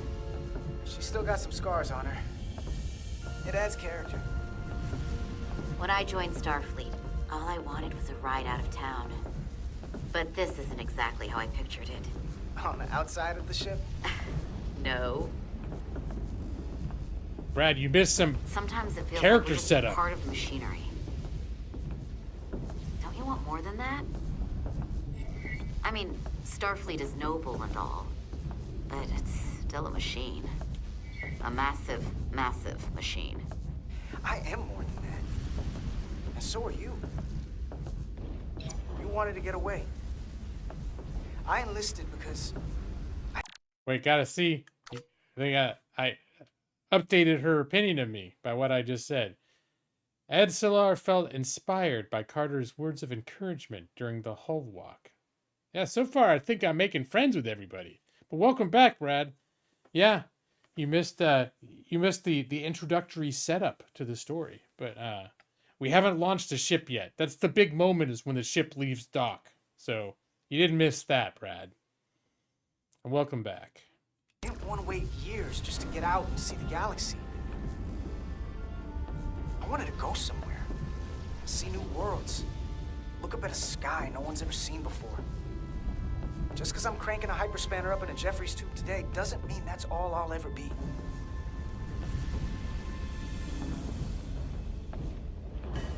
Diaz to Commander Chovak.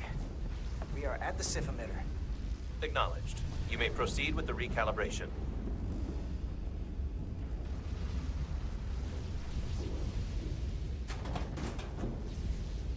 Alright. Let's stick up.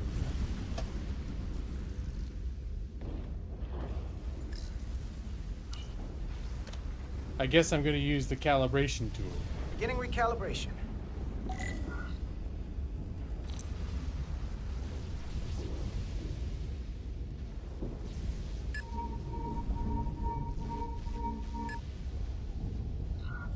Careful. Too much action and harmonics will deflect the alignment. I have no idea what the fuck I'm doing. Move tool.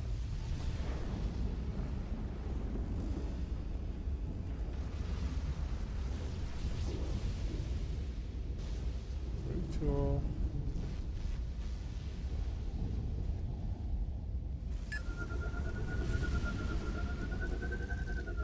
Light touch, Carter.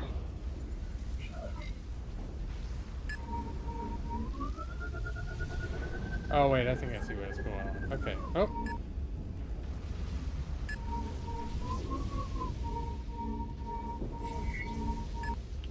Why is it not doing what I want it to do?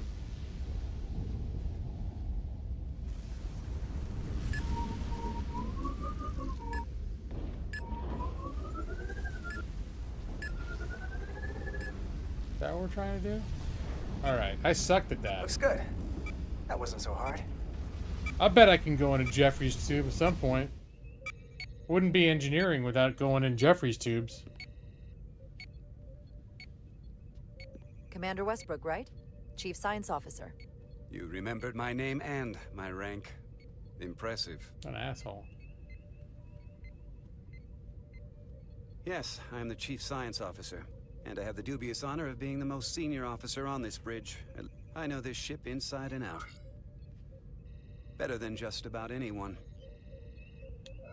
Here's his What ass. a very impressive list of credentials. This is a research and discovery ship, first and foremost. Now with a former tactical officer as its new first officer. I'm curious, though. A Kobliad, or half in your case, is an odd choice for first officer, given your vulnerable condition and all. But if, as an example, we found ourselves in a hostile situation, and you were suddenly incapacitated because you needed an infusion, what would happen then? Oh, speaking of which, that's happening right now. You'd leave Captain Solano without an XO.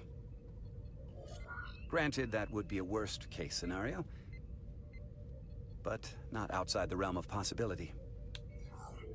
That's very kind of you to be concerned about my well-being. But you don't need to trouble yourself on my account. I'll be fine. Well, I wouldn't say I was concerned, just curious, that's all.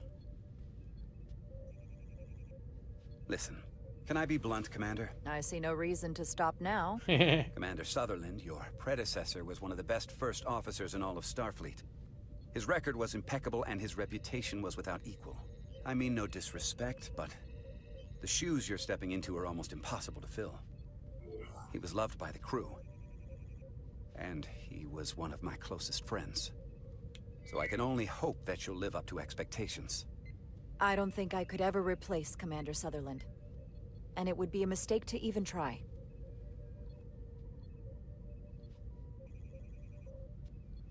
Seeing as Captain Solano is on the starbase... Ooh, what did he think, though? No, don't answer. Don't. Let me give you an update on this ion. What did he think of my kiss-assery? He was left with mixed feelings about Jara's suitability as the new first officer after they met on the bridge. What could I have done better? Anyways. Storm we're flying into. It's unusual, unlike anything I've ever seen.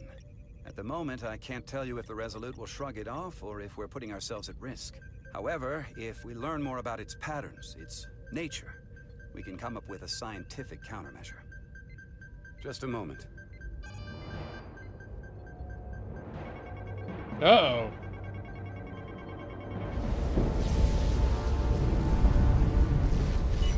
We've got a massive energy wave inbound. On screen.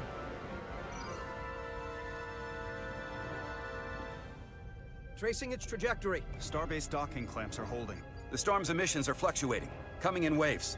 And if my projections are right, we're about to get hit by a wide-band burst of ionic energy. Like a tsunami. I'm reading power abnormalities all over the ship. Red alert. Aye.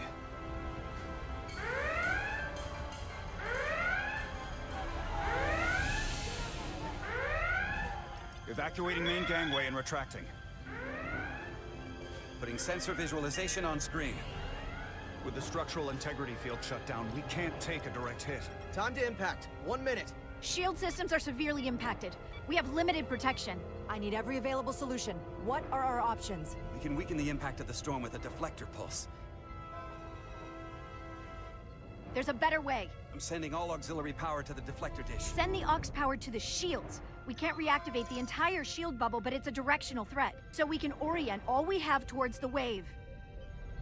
You have to believe me. All right. We only get one shot at this. We can't afford to get it wrong. That's right, which is why we need to send power to our shields. Commander Westbrook, use the deflector dish. Already working on it. Optimal timing displayed. It's going to be tight. Good. Oh. Send the pulse on my command. I meant to go the other way. Uh-oh. Now. Oh no, I fucked up. We got it. Oh wait, I didn't. This is it! All hands, brace for impact.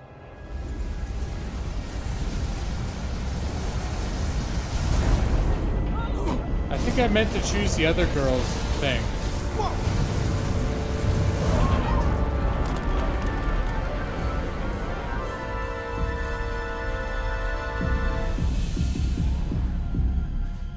What happened? We have experienced a surge of radiation. Uh-oh. Oh, you don't say. This radiation supercharged the plasma, forcing it to backflush through the system and creating a dangerous imbalance. Blow out every primary system on the ship. Just tell us where you need us. I need you to traverse the hull to the access port to recalibrate the port nacelle plasma regulator.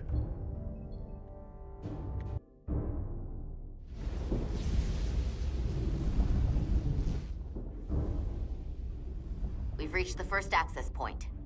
Understood. Do you see the override for the level 1 failsafe circuits?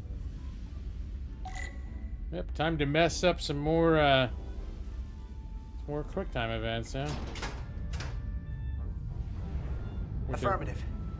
Engage the override. It should allow us to stop the EPS flow to the warp engine without triggering an automatic core shutdown.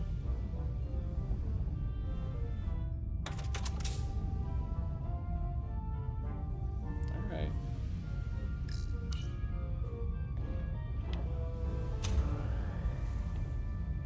Yep, time to mess up some more QuickTime events.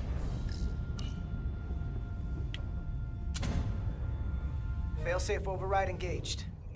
Are you sure? I am registering some crosstalk in the bypass circuit. We need to route the signals so they don't interfere with each other.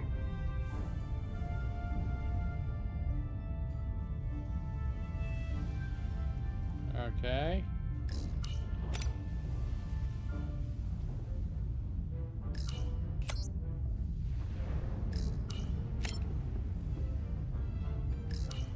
There we go. I know what I'm doing. Diaz to Resolute. The failsafes are temporarily disabled. Moving on to the EPS regulator. Heads up, Carter. What is that? One of the discharges coalesced. It's coming right toward us. I'm gonna try to disrupt it with my phaser. What do you mean use one?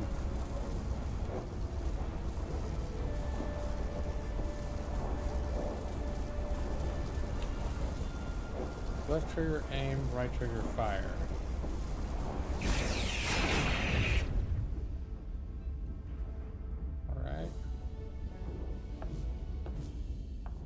So So we gotta climb up the pylon. Not that there's really an up, but, you know.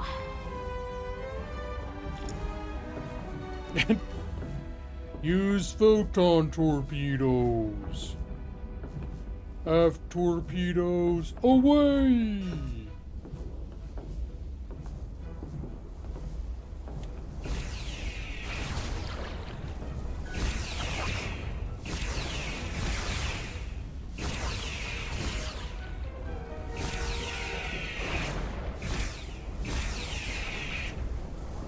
Hey. I see you.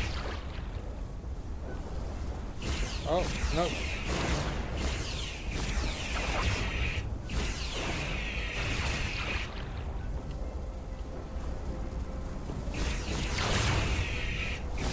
Oh, I almost shot my friend with my loosey goosey. Isn't she gonna shoot anything herself? Do I gotta do everything? Sure, probably should use my mouse and keyboard a little bit.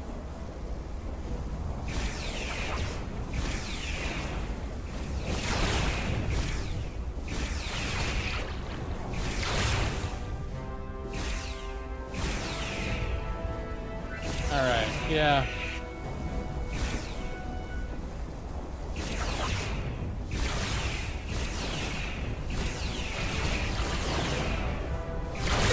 Oh, god damn it.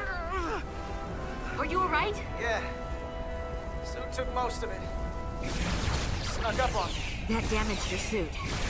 Energy dampening is down to 60%. Any others coming up behind me?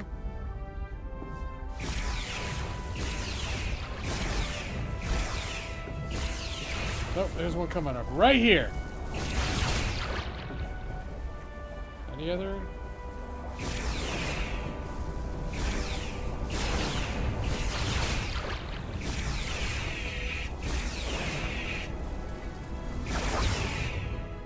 What is she doing? We're almost to the regulator. Are you gonna help me shoot these things? There is no I in team. Maybe. Oh, I think she shot one. Alright, I'll just come down here by myself, huh?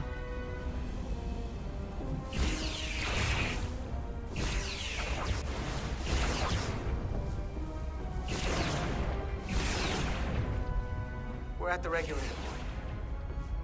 Opening the access panel. I am now halting the EPS flow to the port nacelle. We have little time before it causes an overload in the engine. You must work efficiently.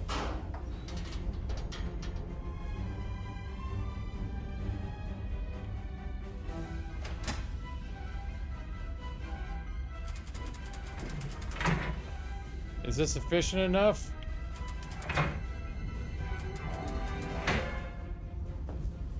EPS manifold adjusters reset to neutral.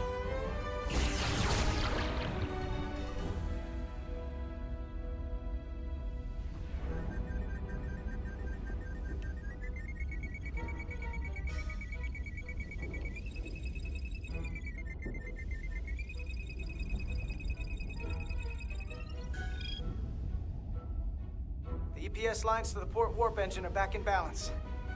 Almost done. Once I cycle the manifold nozzles, Chobot can... Uh-oh.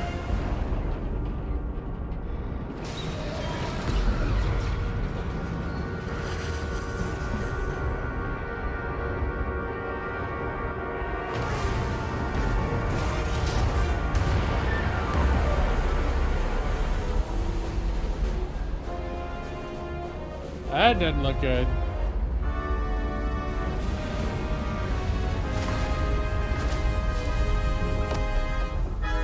Get down! DS to bridge. We just lost the docking clamp. We've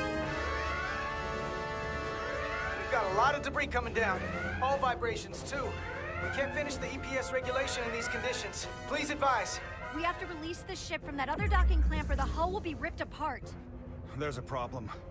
The clamps are supposed to disengage automatically in an emergency, but it's not working. Not working? What are our options? The docking clamps are fitted with exploding bolts for an emergency release. We've got crew out there. That'd be like setting off a bomb next to them. Maybe there's another way. Starbase is hailing us. Put him through. Resolute, the remaining mooring arm is failing. You need to disengage from the starbase now. The damage to the station will be catastrophic. We have crew outside and are looking for the We have safest way people to... on this station. If that mooring arm breaks, we could lose dozens of crew. Commander, hear me out. Reverse the polarity of the hull, which theoretically will repel the docking clamps. And repel the engineering crew right off the hull into the storm. This is Captain Solano. Put me on screen. Go ahead. Captain, we have a situation. Commander, what are you doing? Blow the bolts on the docking clamp. The captain doesn't know the whole story. I'm giving you an order. Oh boy. Sorry, Cap. Captain, you brought me here because you trusted me. Can you trust me now? You better be sure you make the right decision. The captain made himself quite clear. They're gonna get hammered with debris out there. Reverse the polarity. Yep, that's what I'm gonna do. There is protocol. And there are lives. Starbase, stand by. We're gonna flip hull polarity to disengage the clamps. Captain did not like it. Yes, Commander. Oh, Captain's mad at me. First day on the job. Repair crew, this is Acting Captain Jara Rydek. Be advised, we are going to reverse hull polarity to free us from the remaining docking clamp. Tether yourself and deactivate your boots on my mark. Understood. 8, 7, 6, 5, 4, 3, 2, 1. Mark! Ah!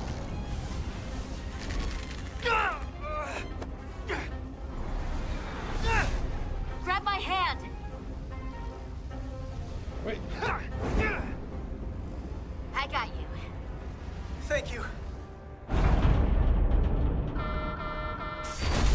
Plasma imbalance is reaching critical condition. We are moments from primary system failure. I got it.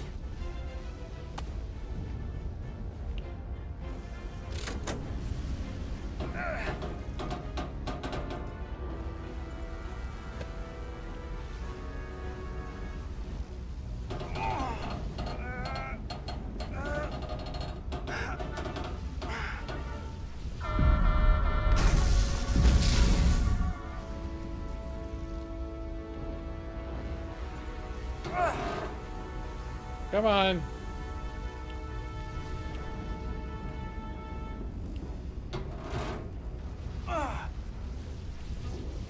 That was tricky.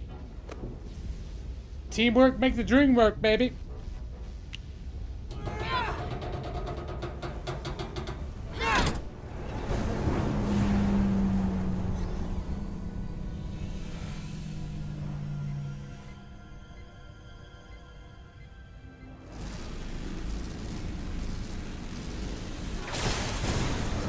Look out! Oh shit.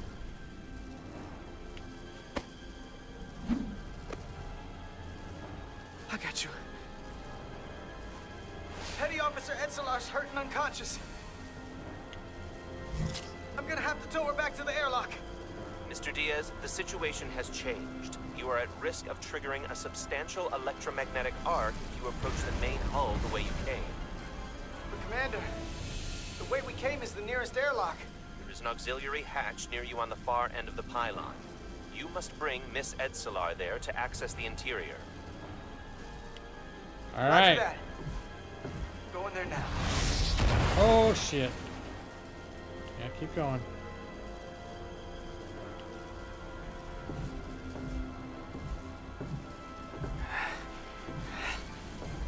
Yeah, why didn't she help from the beginning? I'm at the auxiliary hatch. Good question. Oh, she's alive.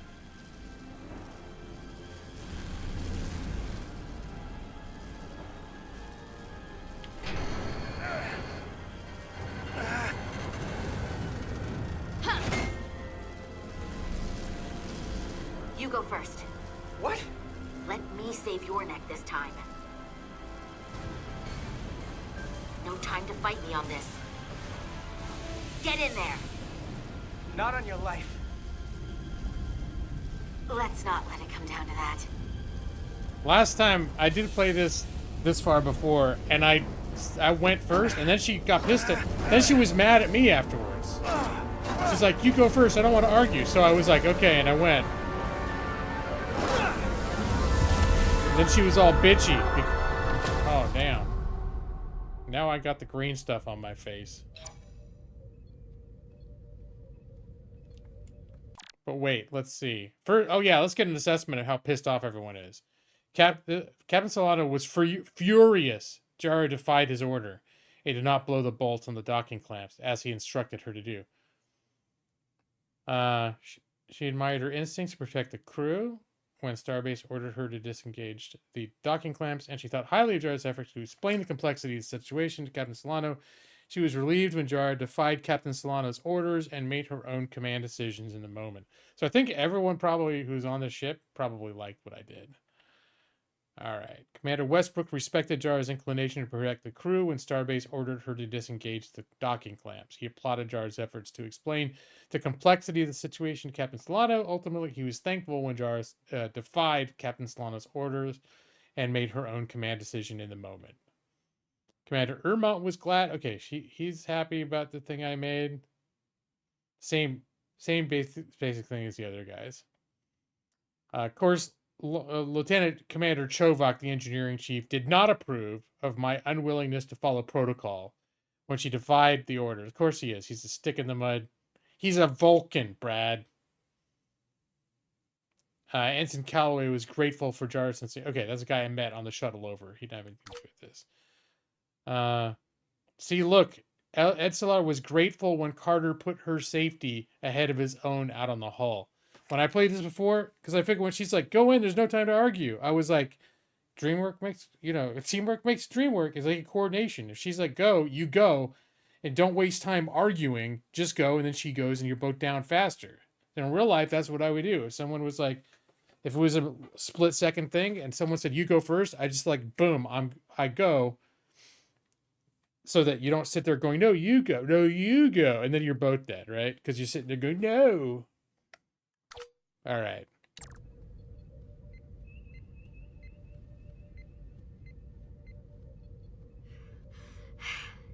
We made it. Nice. They're safe. Bringing the SIF fully online. Do it.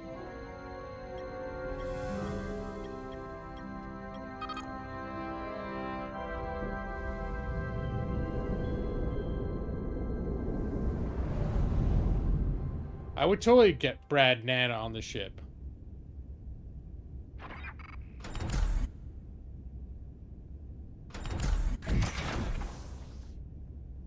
Nilly. I'm good. Help me with him.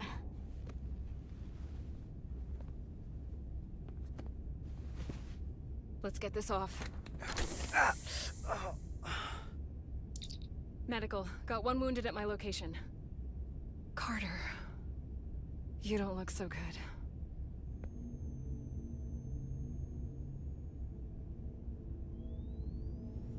You gotta be more careful. I just got here. I'm not ready to see you two get blown to space dust just yet. Now let's get you down to sickbay. Great. You're like, something didn't load correctly in that last shot. Oh, it was dark as shit. I had no textures. Status report. Oh boy. The repair crew made it inside. EPS flow is back to nominal levels. The SIF is back up. How does this affect mission readiness, Mr. Ermont? Releasing the docking clamps using hull polarity minimized damage to the Resolute. We'll have some last-minute repairs to make, but if we reapportion some of the staff, we can make our departure on time. As of now, however, we are successfully moored to the station. Good to hear. Send updates to my ready room. Commander Rydek, with me. Time to get my ass chewed.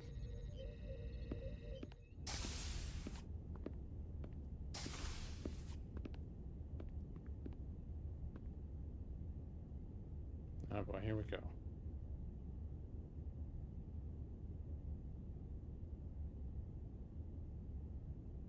You disobeyed my orders. Well? Respectfully, Captain, I made the right choice given the information You I had. disobeyed my orders! And not just in front of the bridge crew, but the Starbase staff as well. That's going to get around. Oh, shit. My name's already tarnished around the fleet. Ego shit. But what is it going to do to my credibility on this ship? From the top to the bottom. Bridge to lower decks. Maybe I shouldn't have disobeyed a direct order, but you were wrong. You weren't on board, and you didn't have all the information. So I made the right decision for the ship.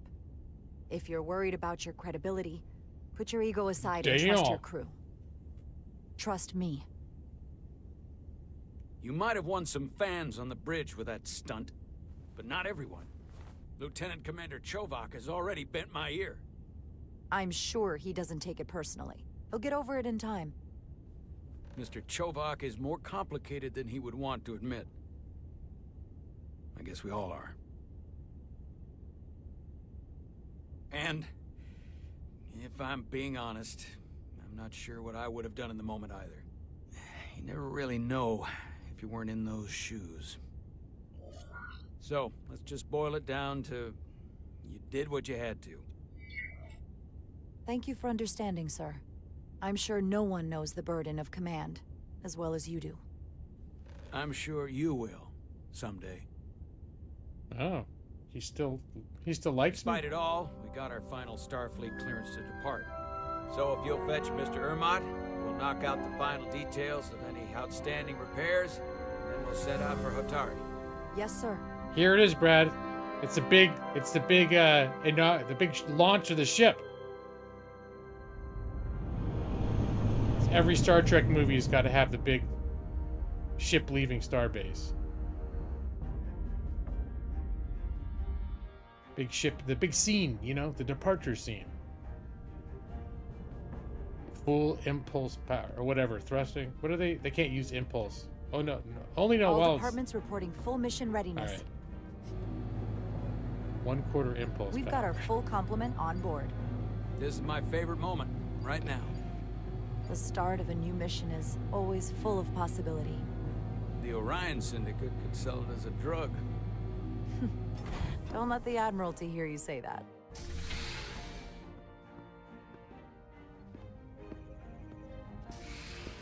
Captain on the bridge. Sit, everyone. Yeah, where'd You I all go? know, I'm not big on speeches. We're embarking on the first mission since our refit. Let's make it a good one. Disengage docking clamps. Now they work. Docking clamps released. Thrusters ahead, Mr. Handar.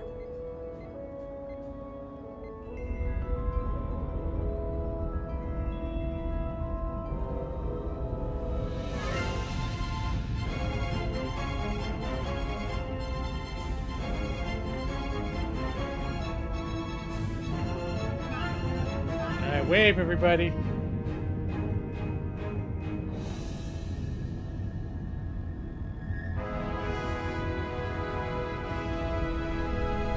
Wave at the ship.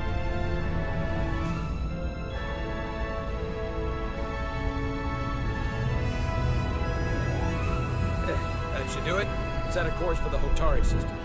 Prepare to go to Warp 8. Aye, Captain. You know what? You take this one. Oh. Me?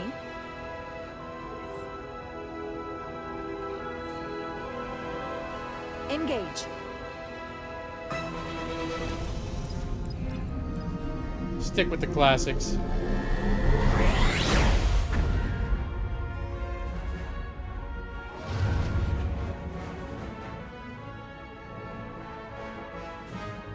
Simple, but effective.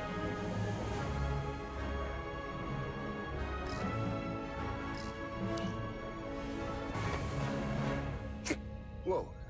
Careful. Thank you. I'm fine. Really, Nope. I... She's having a... You don't look fine. Her alien insulin is low. Yep, just after she assured that it wouldn't be a problem. I have to get to sickbay. Go.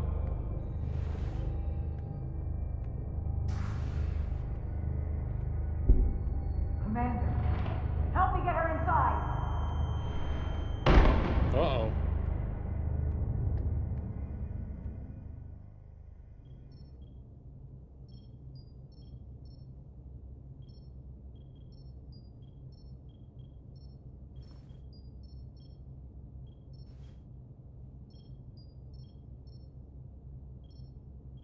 Well, that was quite a scare.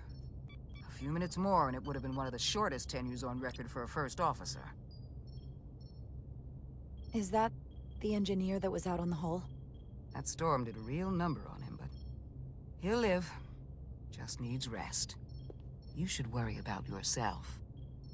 Your duridium levels got dangerously low and destabilized your cell structure. This is definitely one of the more memorable first days I can think of. My name is Dr. Aram Duval, Chief Medical Officer.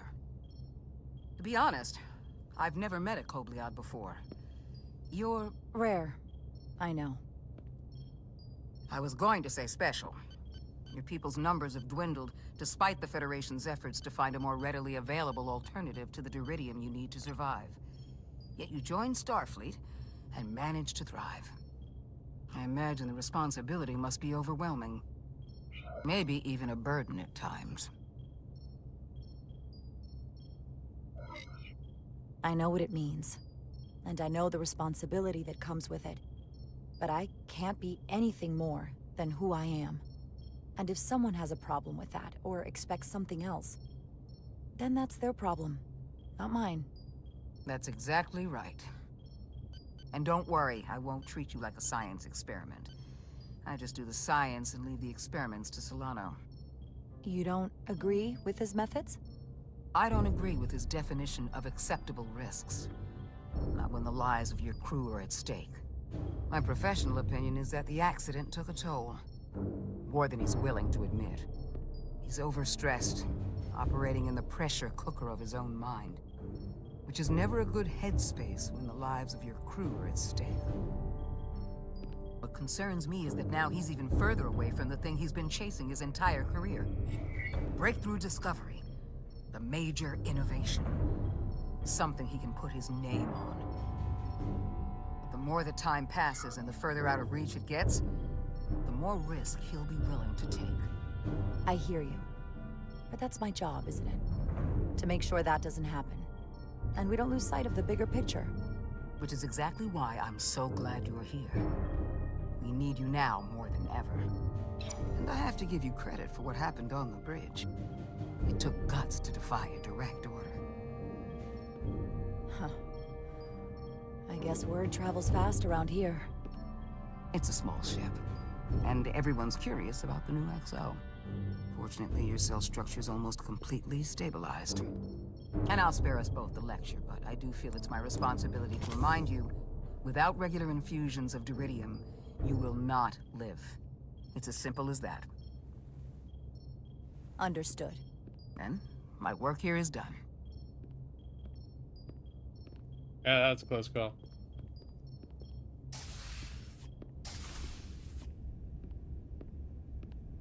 Sorry, I didn't mean to be lurking outside of sickbay. I didn't want to intrude, so it felt more appropriate to wait out here. We were all worried about you. Or I should say I was. Oh. I wasn't sure what was happening at first. But then I realized it was your condition. You sure you didn't come here to gloat? Remind me that you saw this coming the moment I stepped on board. Make no mistake, I like being right, and I won't be quiet about it when I am. But it didn't happen at the worst time. You made it through that. So I guess I was wrong. And a bit of a jerk. You trusted my intuition earlier, with the deflector pulse. I felt I should thank you for that. Well, thank you for coming. Even though you didn't have to. I wanted to. Wow. He was such an ass to me when I first Now, came on Carter, board. the emissions that gave you that burn are quite unusual, like everything else that goes with this storm. That's the combination of hyronolin and lectrazine to counter the radiation effects. That should help speed your healing. She's come by a couple of times to see you already. Oh. It's good to see you awake again. I was starting to get worried. Not that you aren't in good hands with Dr. Duvall. You did take one hell of a shot, though. I hear you've been checking in on me. Thanks for that. One of the benefits of working a security rotation. Lots of opportunities to walk by sickbay and stop in. Millie was looking in on you too, by the way. But since it's just us right now, I had a chance to think about this while I was away. And I thought it was important that I just come out and tell you. Instead of tiptoeing around it. Or worse, leaving it unsaid. It's okay, Miranda. You can tell me anything. I know that. Then come on. Just spit it out. I'm trying. Let me talk. What I'm trying to say is, we've been really good friends for a long time. But I got back here and I couldn't ignore it anymore. I want to see if there's more between us than just being friends. Go for it, dog. You don't have to explain it. I feel the same way. There is something between us. So, do you want to find out what that something is? Space love. If it's there for you, and it's there for me, why not give it a try? Are you kidding me? I just said yes. I wanted to be sure I heard that right. Sorry to interrupt, but the patient needs to rest if he wants to get back to his old self. Of course. Don't you believe in space love, Brad? See you again soon. Yeah, what could go wrong? What could go wrong? Dating a coworker in space. No time for space romance? Besides, security people on starships live long and stable lives. Approaching the rendezvous point outside Atari space. Helm, bring us out of warp. Dropping to impulse. Ionic interference surging, Captain. Oh. Shield integrity holding. We can take it. We are at the correct coordinates to meet the shuttle. Commander Rydek, find us our diplomat, if you will. Aye, Captain. Let's reduce the noise. Filter out environmental signals. I can manually tune what's left for Federation signal types.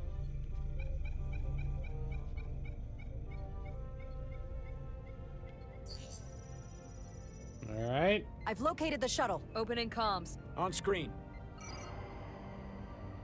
Shuttle to Resolute. Shuttle to Resolute. Debris field. Lost maneuvering. Oh. Losing. I can't get it any clearer. Yeah, we can tell. We got the Won't gist. Get a transporter lock. It's just not happening. Power up the tractor beam. We'll pull them directly into the docking bay. Oh, it's that guy. Diaz, you good to run the tractor emitter? Yes, sir.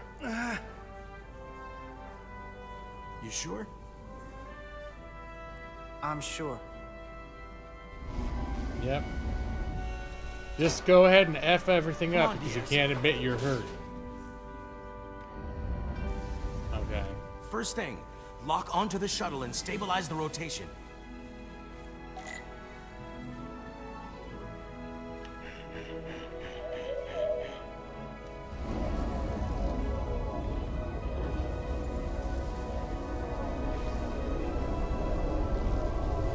We're pulling in debris.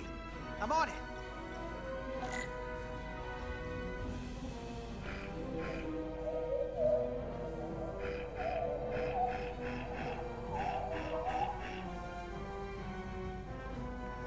Oh no. Hey.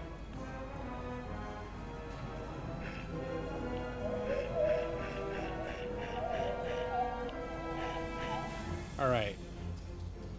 Get on it, dude.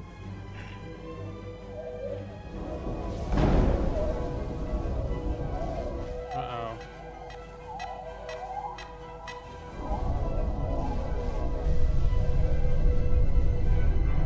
That's gonna take out the shuttle. Diaz, the bridge. There's a large piece of debris headed for the shuttle. The tractor beam can't handle it. Can our shields take it? I couldn't handle the minigame. I believe so. Commander Rydek, plot an intercept course. On it.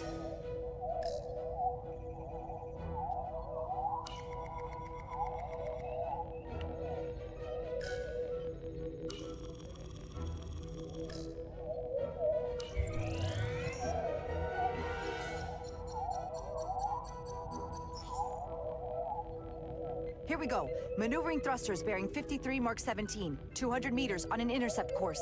Maneuvering.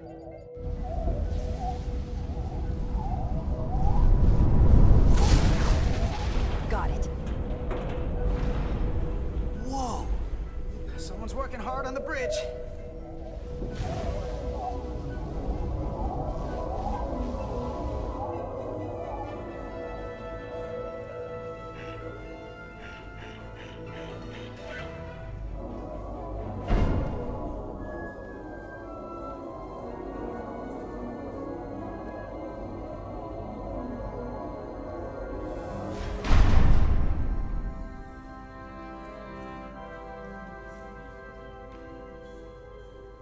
I always thought the Excelsior was bigger.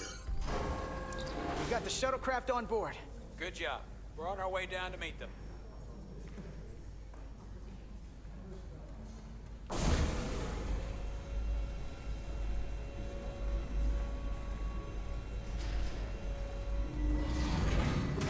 Terra firma, so to speak. Ambassador Spock.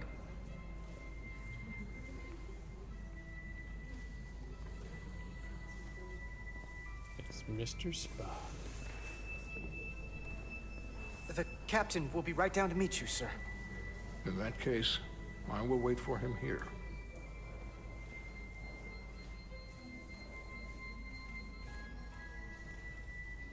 Yeah, for a second, I thought this guy might have actually been Leonard Nimoy.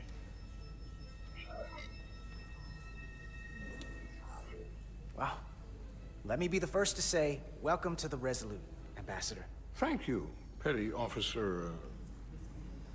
Carter? Carter Diaz. Sir. I am pleased to meet you, Petty Officer Carter Diaz. It appears I have you to thank for my safe arrival. I thought Your maybe assistance arrived not a moment too soon, if I may say so. Well, it wasn't all me. I got some help from upstairs. A bombastic approach to clearing debris. We thought we were prepared for our arrival in Hotari space, but it is evident my craft was not sufficiently robust for such intense ionic activity. The storm has been pretty intense. There was an element that was most unusual. Before you came to our aid, our maneuvering thrusters and impulse engines were rendered inoperable. So we attempted a short traversal at warp speed, only to find that we could not achieve warp at all, even though our diagnostics computer showed no faults or anomalies. What do you make of that? When all indications say that warp speed is possible, but in practice, we find it is not. Well, this storm is one of the strangest phenomena we've ever encountered. It's disrupted other systems. Who knows what it might do to a warp drive? Yes. I see you, Would seem Ava. Further investigation is called for. Take readings, run some additional diagnostic checks, and we'll get to the bottom of this. Quite logical, Petty Officer Diaz. Thank you. Ambassador Spock. Excuse me. I'm honored to have you aboard. I'd like to get right to it. We're already behind. Good place to stop. Ava, with all those bright and shiny stars, a whole box full. Welcome, Ava. It's good to see you. How you doing? And no, we have not seen the other Eevee today at all. No fun facts. Although we did see Gunk, G-U-N-C, formerly of the gaming lawyer fame. He was in here at the beginning of the stream. So I always sometimes wonder if they're all the same person. Like, There's one teenager that comes into my streams, and it's all one person.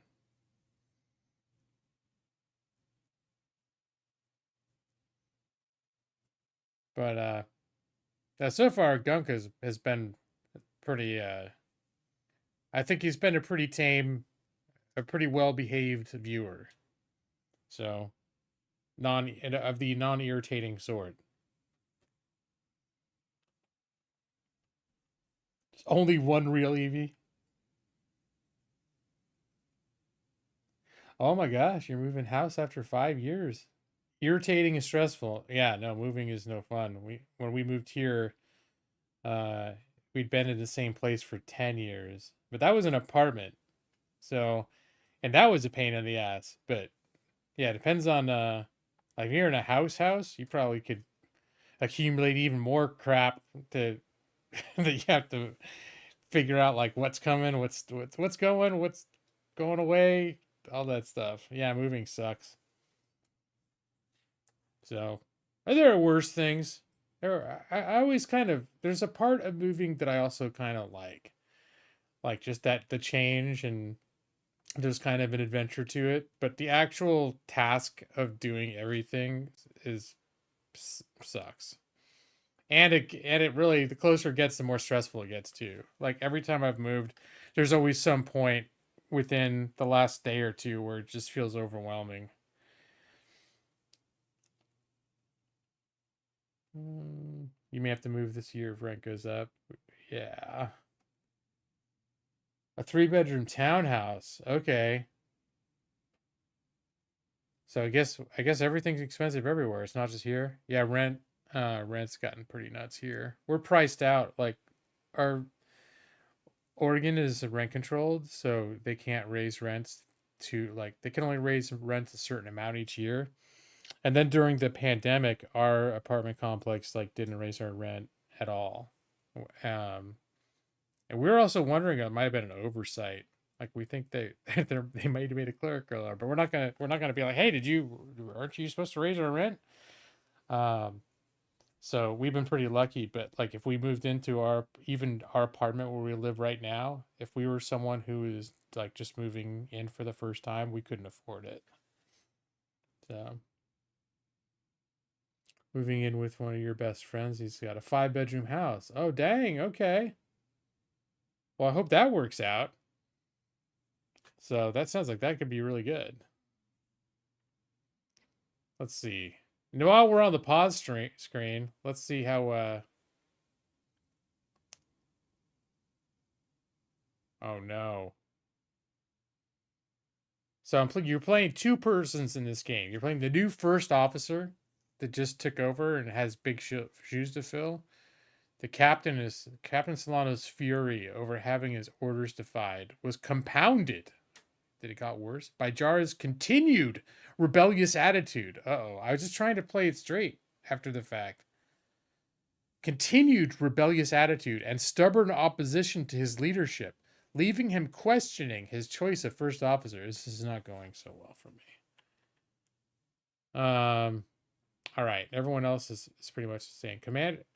Commander Westbrook was ashamed of his behavior and felt Jara's sarcasm was more than warranted when he saw her outside of sickbay. Yeah, this guy was kind of an asshole when he first came on board. So I'm glad he knew he had it coming. Sarcasm wasn't exactly that crazy. And everyone else, oh yeah, the doctor was impressed by her sense of responsibility to the crew and encouraged to see her thinking independently, which defied Captain Solano's orders. Okay, and let's see, Carter. Let's see how I'm playing this engineering dude.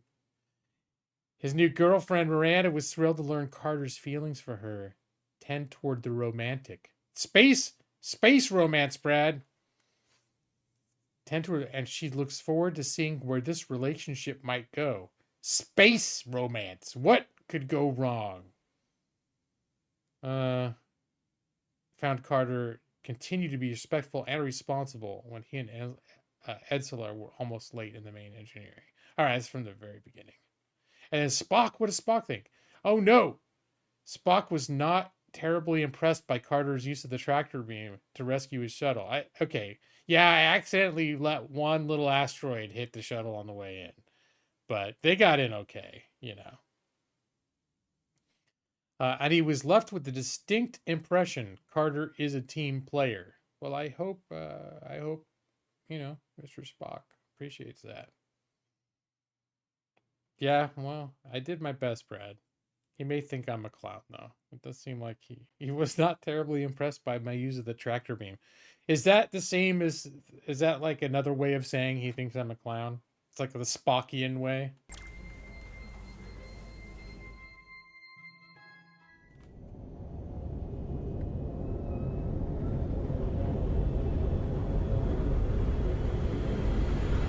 A provocation to war.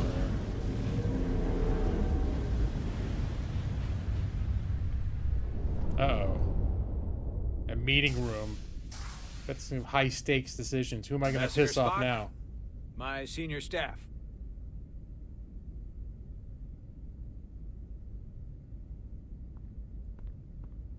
It's not every day that a captain gets to welcome a Starfleet legend aboard. You flatter me, Captain Solano. But legend implies the past tense, whereas I am very much focused on our present circumstances. I didn't mean to suggest you were stuck in the past. You're right, Ambassador. Not the most diplomatic choice of words. You are a legend, Ambassador. There's not an officer in Starfleet that doesn't know of your career. I would never assume that to be the case. We were hoping you could fill us in on the details. We got the basics from Starfleet. Two formerly peaceful neighbors are now on the brink of war. Indeed, and the tension between them grows fiercer by the hour.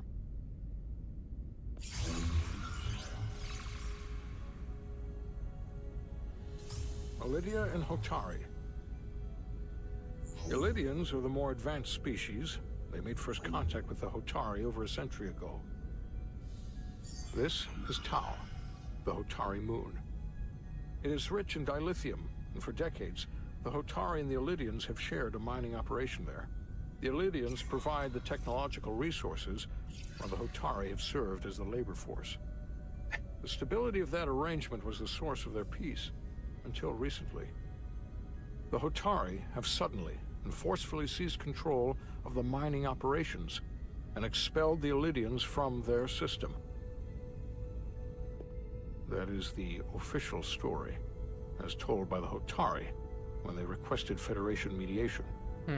But the details remain scant. It's like they need a space lawyer. Communications between all parties have been limited by the ionic interference. Have the Elydians retaliated against the Hotari? Or taken any action against them? Surprisingly, they have not yet responded in kind. They were open to a Federation presence. But it is unlikely the relatively primitive Hotari forces would stand a chance against the Elydian fleet in open war. Left unchecked, this conflict will result in more bloodshed, which is what we are here to prevent. And the dilithium trade hangs in the balance. Clearly, the Hotari have been exploited in this relationship. Maybe we can persuade them peace is the more profitable alternative for everyone. They both profited from the mines. And for the Hotari, something is better than nothing. Peace is our objective, after all. That is correct. If we could convince them, it would restore the peace. But we would need the Hotari to accept a difficult compromise. Made all the more difficult by the emotions flaring on both sides, no doubt. Neither the Elydians or the Hotari are members of the Federation, so we can't make them do anything. There is an additional complicating factor I should mention. In the past, the Federation has relied on the Elydians as a source of dilithium. That certainly changes things. The Federation sources its dilithium from a lot of places. Yeah, and this is one of them. That means the Hotari have no reason to trust us. I wouldn't go that far, Commander. We are completely neutral in this matter, on neither one side nor the other. Any suggestion otherwise would compromise our position. Given the Federation's involvement in the Iridium-dilithium trade, Captain Solano and I must make every effort to appear neutral in these negotiations. What worries me is if this whole thing unravels, and we're at the mercy of the storm at less than full strength. We can't let it come to that. Considering what the ion storm has done to our ship, and the Ambassador's shuttle, we have to assume the Ilidian fleet has had problems with it as well. This recent surge in the energy disturbance temporarily levels the playing field. Commander Westbrook is correct. The energy anomalies around the Hotari systems have been noted in the past. But they have never been observed on the orders of magnitude we have seen in recent weeks. If it's keeping the two sides talking instead of shooting at each other, that actually helps us negotiate a peace. And we'll take advantage of that as long as it works in our favor. And when it doesn't? All the more reason to learn as much about it as we can while we are here. We do not want to be caught unprepared, should the energy anomaly continue to fluctuate. So I trust we understand our circumstances. We're operating on a strict timetable here, and we're going to be leaving for the negotiations shortly. Commander Westbrook, I want you to leverage our systems to investigate the anomaly from here while we're gone. Aye, Captain. Thank you all. Dismissed. Oh. I want to speak to both of you privately. Uh-oh. Now who am I going to piss off? First, let's see how bad I pissed him off with my answers during this meeting. He had a little thing. He noticed Jara's support of Captain Solano and her distinct perspective on the dynamics of the Hotari-Ilidian conflict during the mission brief. Well, I made some thing about the fact that we rely on one of the two sides for dilithium, possibly making it seem raising concerns that we may not be impartial. I thought that was a good observation, but I was afraid from his reaction that I was like saying we're not trustworthy or something. Like, I didn't mean that. And she came on pretty strong when I selected a thing. She said, they have no reason to trust us. I was like, well, I wouldn't go that far. Sometimes, you know, they say their thing. And you would play Space Lawyer starring Gaiman Lawyer. Oh, and back to the Spock thing, the voice actor. I did actually look it up. Like, I thought it's possible they'd been working on this game years ago, and so they captured the voice acting or something before he died. It might have been a while back, because it's I think this came out in 22. It was either sometime in the last year or two this game came out. So I actually looked it up, and there is another voice actor that just sounds like Leonard Nimoy, which I was like, okay. And you can hear it. The more you hear him talk, the more you hear it's not Leonard Nimoy, but it was so sort of spot on to how Leonard Nimoy sounded during the when he was old, that I thought, or an AI, like Brad, you mentioned, maybe it was an AI or something. It's 2015. For some reason, I thought 2016. It seemed like a bunch of people died in 2016. But yeah, I thought it unlikely that they would have had it that it would have recorded it that long ago, because that's a long time for like a game to have been in some kind of production. That would have really had to have been in some production hell for that to happen. For our purposes, it's splitting hairs, yeah. Sure. All right. Let's go see how I can fuck up this meeting. Ambassador Spock, I'd like to make a formal introduction. My first officer, Commander Jara Rydek. Commander, as you are aware, there are limits to what Captain Solano and I can do in our official capacity as representatives of the Federation. But someone in an unofficial capacity, your first officer, for example, would not be bound by those restrictions. Really? Commander Rydek could ingratiate herself to certain parties behind the scenes, where they may be more candid in revealing information that could lead to a resolution. She certainly goes her own way. Maybe that helps in this case. It would be unconventional, but I'm not opposed to it. I'm perfectly happy to work outside the lines. And by extension, you will be doing your duty, Commander. Just not too far outside the lines. Well, I hope Commander Rydek will have more luck finding out what really happened than we will through official diplomatic channels. The fate of the negotiations, the interests of the Federation, and the prospect for peace may very well depend on it. Wow. So wait, what was that last little bit there? Spock also noted Jara's positive attitude when presented with her back-channel mission. Okay, sounds positive. Yeah. That's right. You see it. He was like, Spock thought that Jara sounded like a rabid, like, maverick who's likely to blow the mission.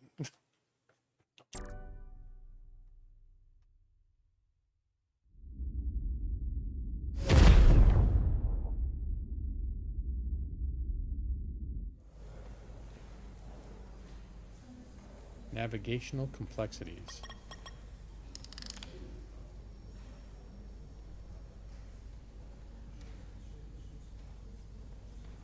Mr. Diaz, I understand you have already discussed the warp drive failure with Ambassador Spock? I have. It is imperative that the Ambassador's shuttle be flight ready. I need you both to ascertain the root cause of the system failures he encountered. I'm surprised, Commander. I thought you would have wanted to work on Ambassador Spock's shuttle yourself. I respect the Ambassador and his many accomplishments, but I do not derive any satisfaction from interacting with his shuttle as if it were somehow transubstantiated through its association with him.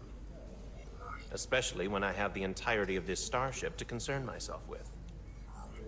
The Ambassador asked me to take a look, and I'm ready to crack this thing open. Good. You could learn from Mr. Diaz's focus. Ah, look, now I'm I'll the take kiss notes. ass. Yeah. Then I will leave you to it. Make note of any abnormalities in your report. Carry on. It seems like he's warming up to us. Yeah. Even Chovok has to look at that face and know you've earned some real respect. And I have to admit that I owe you one. You were right to make me go first. I don't know what I was thinking. You've pulled me out of trouble how many times? Call it even. Okay.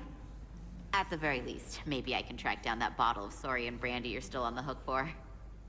But first, we have work to do. More mini games with quick Ready to time go? events. All set. Let's run the diagnostic. Let's screw up some quick time events. Let's see. Oh, diagnostics. And then begin diagnostics. Yeah. I learned how to do this in Oh. episode 247. I know about your talk with Miranda. You do?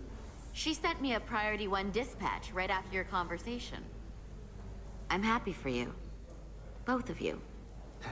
Thanks. But I'm only going to tell you this once. Don't screw this up. Because I would be very unhappy if you tried this out and then, I don't know, 6 weeks or 6 days later, I have to start splitting holidays between the two of you. But All Brad, because things went south and you're not on speaking terms. Brad wants me to break her heart. That just isn't gonna work for me. Have some faith. And I know you'll respect that. You really don't believe in me, huh? Oh, that It's not you. Or her. Just running the numbers, and things don't work out more often than they do. I like my friends, and I like our group. I don't want to lose that. I believe in space love, Jeff. Yeah, it's wrapping up. Let's see. The relays along the primary EPS are blown. The backup relays are all intact. Space love. An EPS overload from the warp drive could cause that. But how did the shuttle end up dead in the water? Huh. Well, maybe the ship's data recorder can tell us something. Yeah.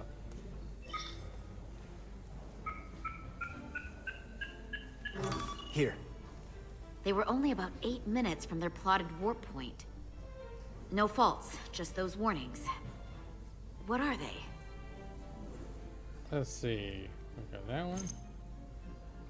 Subspace variance out of tolerance. What does that mean? It means the main navigation array lost sight of space somehow. Will the array going offline cause that? Yes, but it should have also thrown a fault code. warp field became inverted suddenly. I've seen this happen when the center warp coil cracks.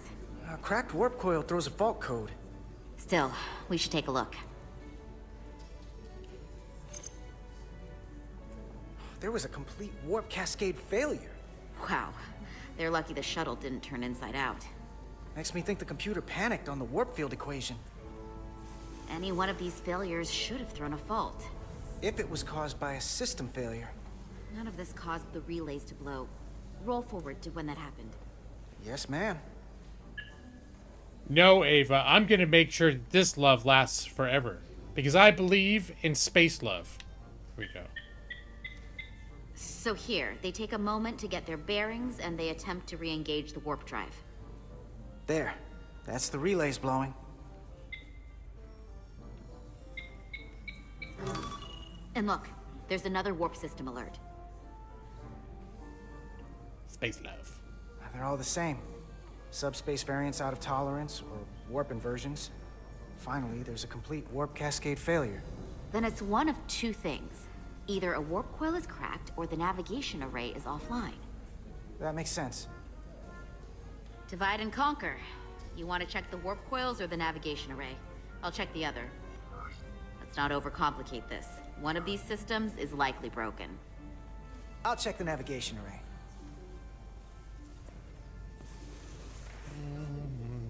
Yep, I know all about the navigation array. Your tricorder can record and analyze data. Looking through it will reveal the unseen. Use X to equip or holster your tricorder. Right trigger to begin to scan glowing objects. You must be close to some objects to scan them. Watch the frame of the screen to see if you are too far away. Or there's no button to eat the tricorder, Brad. I'll keep an eye out for it, though. I will keep an eye out for it. Maybe you don't need space romance, Ava, but I believe in space love. I think working in outer space would be all about the space love.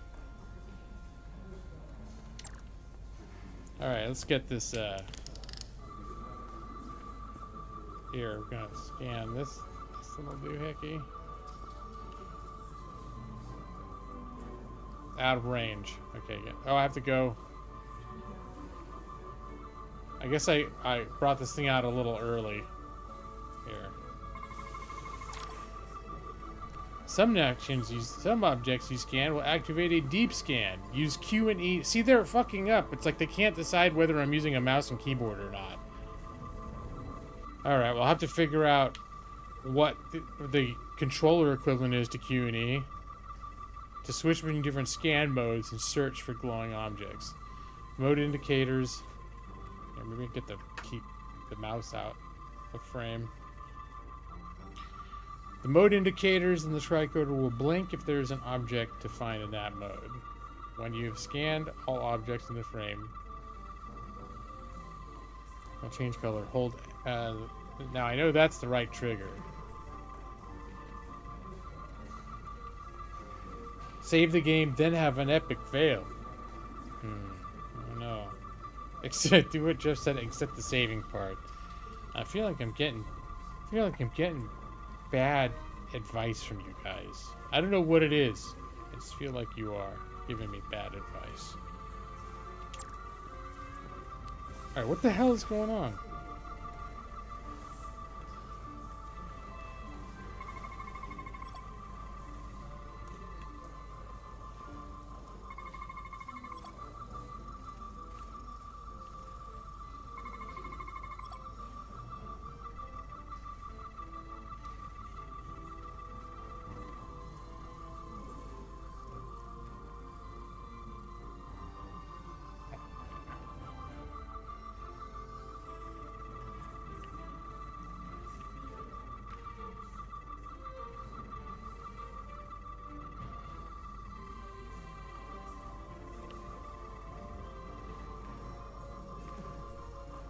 Right,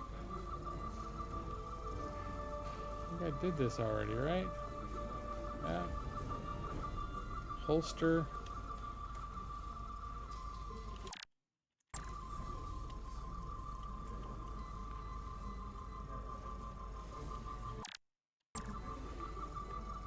Why is it being a bitch? Alright, do I have to put 2? No, that's not working.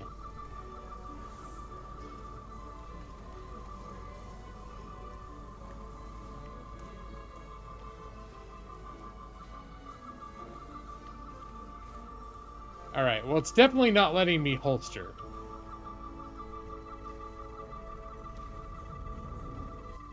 So I'm like, do I have to walk around a little bit or something?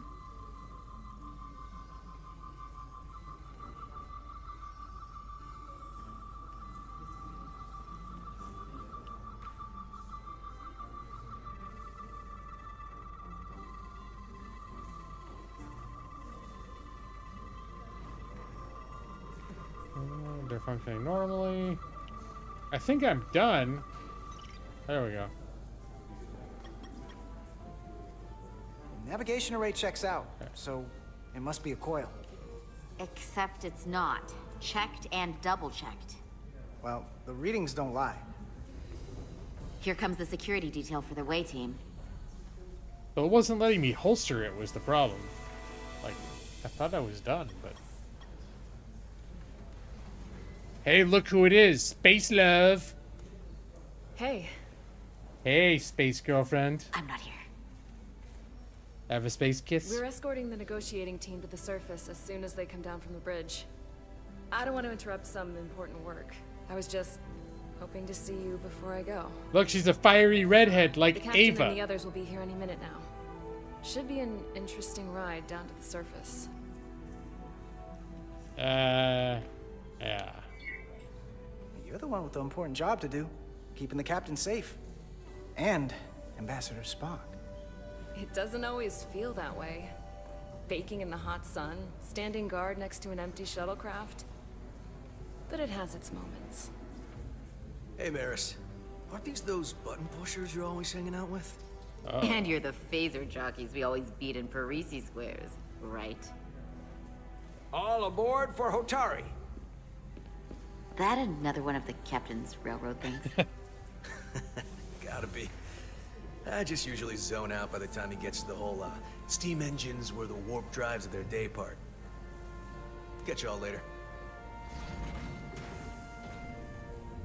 You don't want to miss your train. I do have to go. Space muties. Not gonna lie, I'd rather not leave right now. More important things on my mind. I didn't go for the space. Do me a favor. Come back safe. Deal.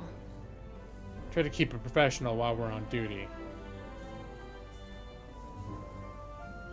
Be seeing you. Yep, she's dead. She is so dead.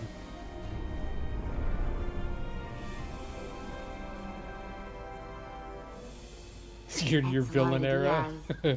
If you could float back down to reality, we still have a ways to go. All right, where were we? So, the warp coils in the navigation array are fine, but the nav computer doesn't seem to think so. I'm out of ideas short of field stripping the shuttle from bow to stern. You wanna take this out of the shuttle and throw it on the bench? Oh, real hands-on maintenance. I like it. Don't tell my girlfriend about my hands-on Okay, maintenance. the nav computer is patched into the ship. The ship's computer can double-check our work. If the shuttle's nav computer is putting out false data, we'll know it. Let's run through the shuttle's logs again. Running now. Alright, we gonna do this? Oh, here we go.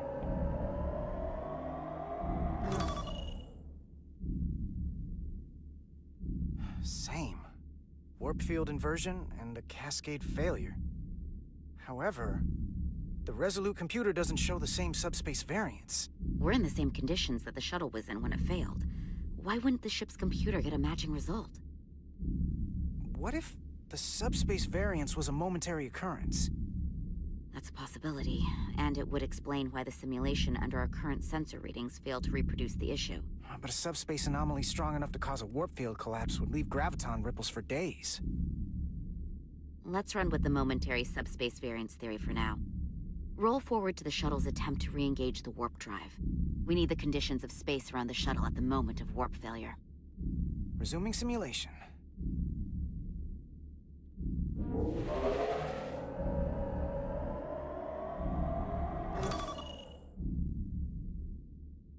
Error in warp field calculation.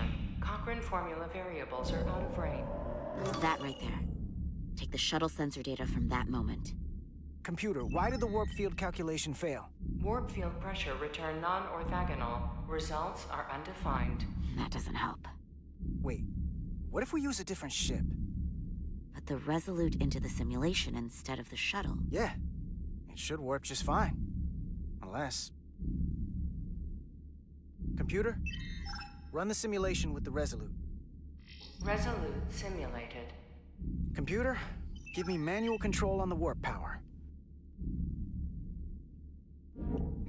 Static field intensity, warp 1.1, 1.2, 1.3. Warp pressure is destabilizing. Error in warp field calculation. The warp drive has experienced a system-wide cascade failure. Warp field collapsed. Subspace variance is out of tolerance. Cochrane formula results are undefined. Bingo. What-o? The same moment when the shuttle failed to warp, so did the ship. Whatever happened to the shuttle just happened to us. The Resolute will not sustain warp. We can't leave Hotari space.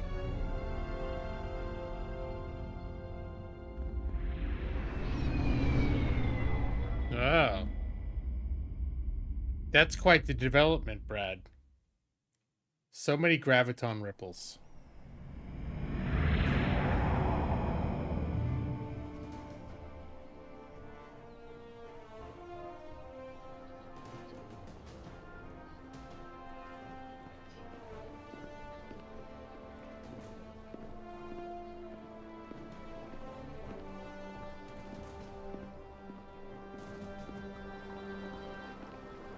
Ambassador Spock, Captain Solano, welcome to Hotari.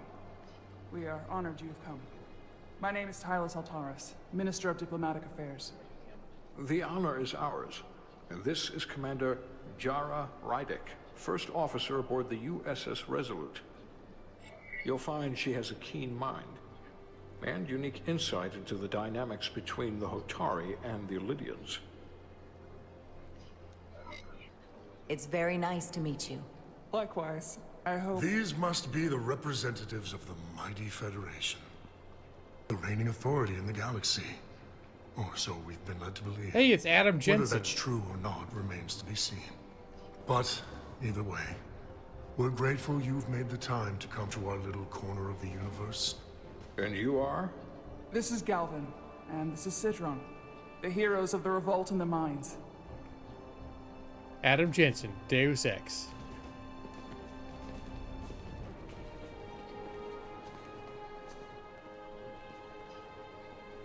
Let's hope this is the last time we ever have to come here. Oh, gee, those guys are assholes. If you'll excuse me.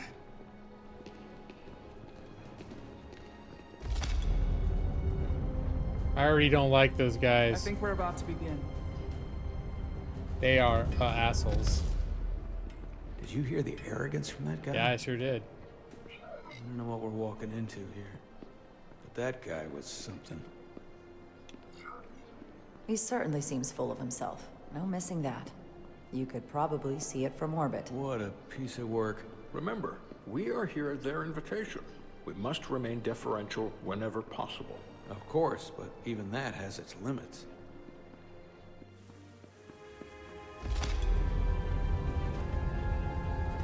I was just sucking up to my captain, really.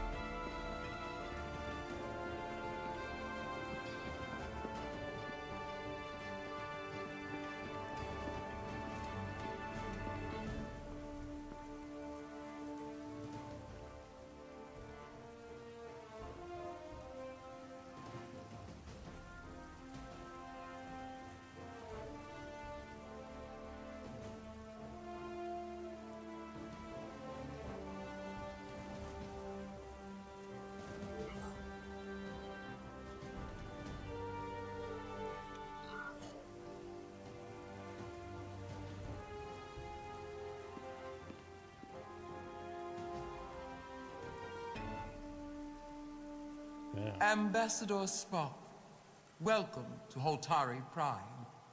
The honor is mine, Your Majesty. That the Federation would send one of their most respected representatives is not only an honor to the Holtari people and their queen, but a recognition of our stature and importance. Let's get on with it, shall we? With all due respect. No, I'm not trying to exit the game. Yes, what is some good news, Ava? To the Federation and their ambassador. They have no authority here. We are not members of their alliance. We are not subject to their rule, nor yours. We demand the immediate return of all mining operations to Elydian control, as it has been for centuries and will be for centuries more. That has always been our understanding. That understanding has changed. Then you invite war. And if you cannot remain silent, you will be silenced. Dang! He's study course for commercial cookery. He's gonna become a chef. That's cool, Ava. That's really cool. But his point is well taken. What is the Federation's interest in this matter? Perhaps you would have us trade one oppressor for another? The Federation remains neutral. Our only interest is the peaceful resolution of this conflict. We are here at your request, Your Majesty. For now. I get the sense she's cut from the same cloth as Galvin. I thought they wanted us here.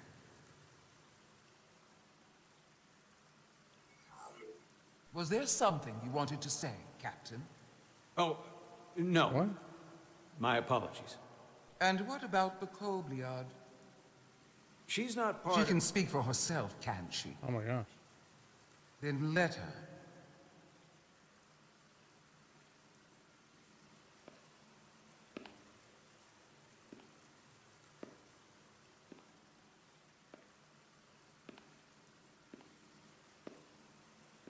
Pass the bar, one practical assessment so far. Nice. Nice. Now then, what is your name? Commander Jara Rydek, Your Majesty. Being a Kobliad, you would know better than anyone. Your people suffered brutal treatment at the hands of the Cardassians. Their injustice towards the Kobliad is as unimaginable as it is unforgivable. Not unlike how we have been treated by the Elydians. As much as they'd have you believe they are the victims here, remember it was the Hotari who attacked us. Hundreds of innocent Elydians were slaughtered without mercy in those mines. The blood is on their hands, not ours. Quiet! If after all the Kobliad suffered, you finally had the chance to right that wrong, to get out from under their control, would you take it? Or would you negotiate a peace? Why not both?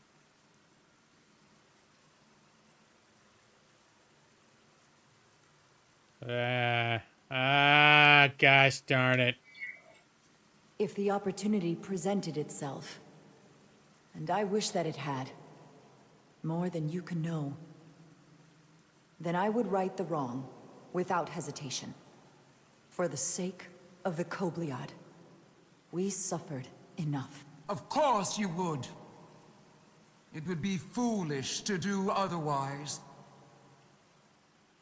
The Federation is the most powerful, most advanced... Bye, Ava. Have a good day. Have fun at the train station. ...alliance in the galaxy. It's widely known we have an abundance of dilithium in our mines. And it's in your interest to secure a steady supply. Your Majesty, if I may. Ambassador Spock would have us believe you're here as a neutral party in the interest of peace. So why are you really here? Uh-oh. I want the truth, not your Federation rhetoric. We want peace. Yeah?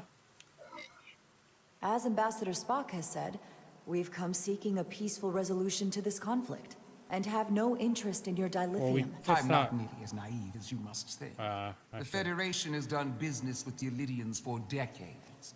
which makes me question your motives. What they haven't said but cannot deny is a simple truth. All right, what do they think? Ambassador Spock thought Jara performed well under pressure when she was being questioned by the Hotari Queen. All right. Captain Solano thought Jara handled a complex situation well as could be expected when the Hotari Queen put her on the spot. All right, good. I didn't piss off any of my bosses. Do I get the Queen on here thinking I'm a Nimrod? A dipshit? That's what I was going to say. All right, we're going to keep going. The dilithium trade would not and will no longer exist without a Lydian involvement. We created it for the benefit of everyone, especially the Hotari. We've given them warp technology. We've let them share in the profits. We've made their lives infinitely better than before dilithium was discovered. I heard this before. All of that goes away if the Federation turns a blind eye to their treachery. That is enough of your lies! The Hotari are quite capable of running the mines. We've done so for centuries.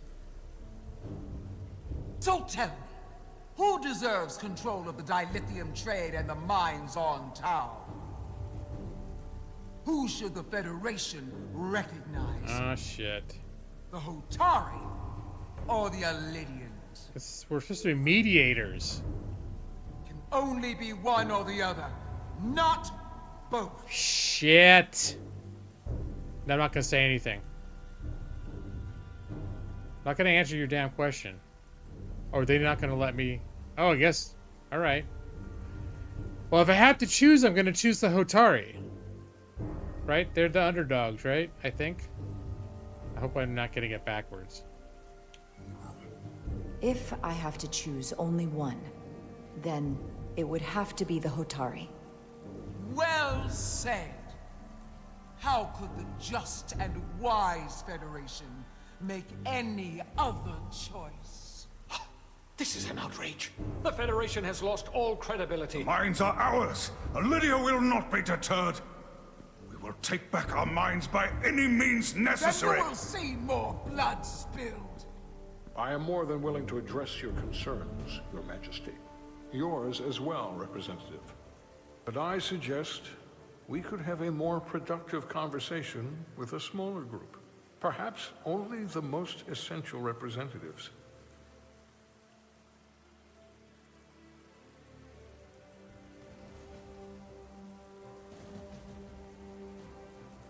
I suppose there is some sense to that.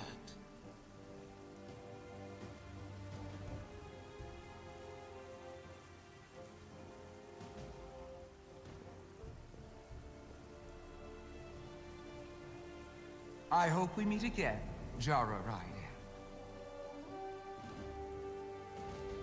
No. She loves me and the other guy hates me. Hey, it was a binary. I had to make a choice. They wouldn't let me. Spock and I will cover everything on the diplomatic front. You make nice with the locals and see if you can get some answers. We need to find out why the Hotari are so willing to risk war. What happened in those mines?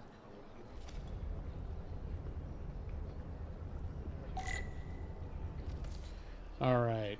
And I actually think this is probably a good time for me to end this. I'm getting tired and hungry.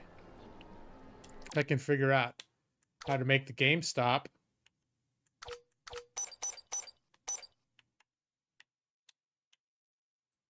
All right. Menu. Yes. Yes. Main menu. Well, maybe I'll never be able to stop. Yes. There we go. Alright. Oh, nope, not doing that. Yeah, but maybe maybe this will be like I can play this in the next couple weeks and it could be just like a real TV show, you know?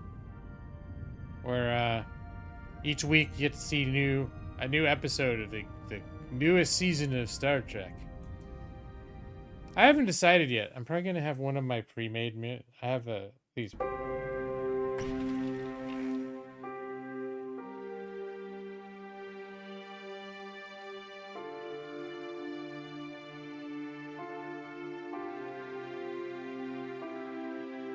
Let's go, pal.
There we go.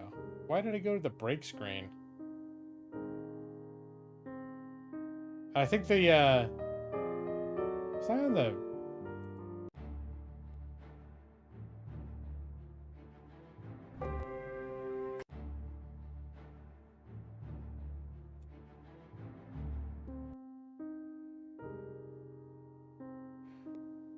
Was I not talking?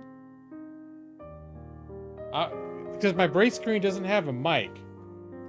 I might have been not talking. I was just saying I'm gonna choose from my pre-made meals and whatever's simple and quick, because the dog, our little puppy, our new puppy,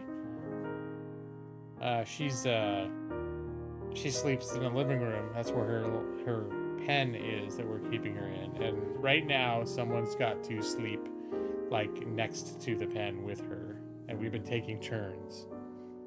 And tonight, because I was streaming, my wife is she's doing it tonight, which means she starts work earlier than I do, a couple hours earlier, so she's usually asleep already by now. But if not, yeah, I don't want to get up too late.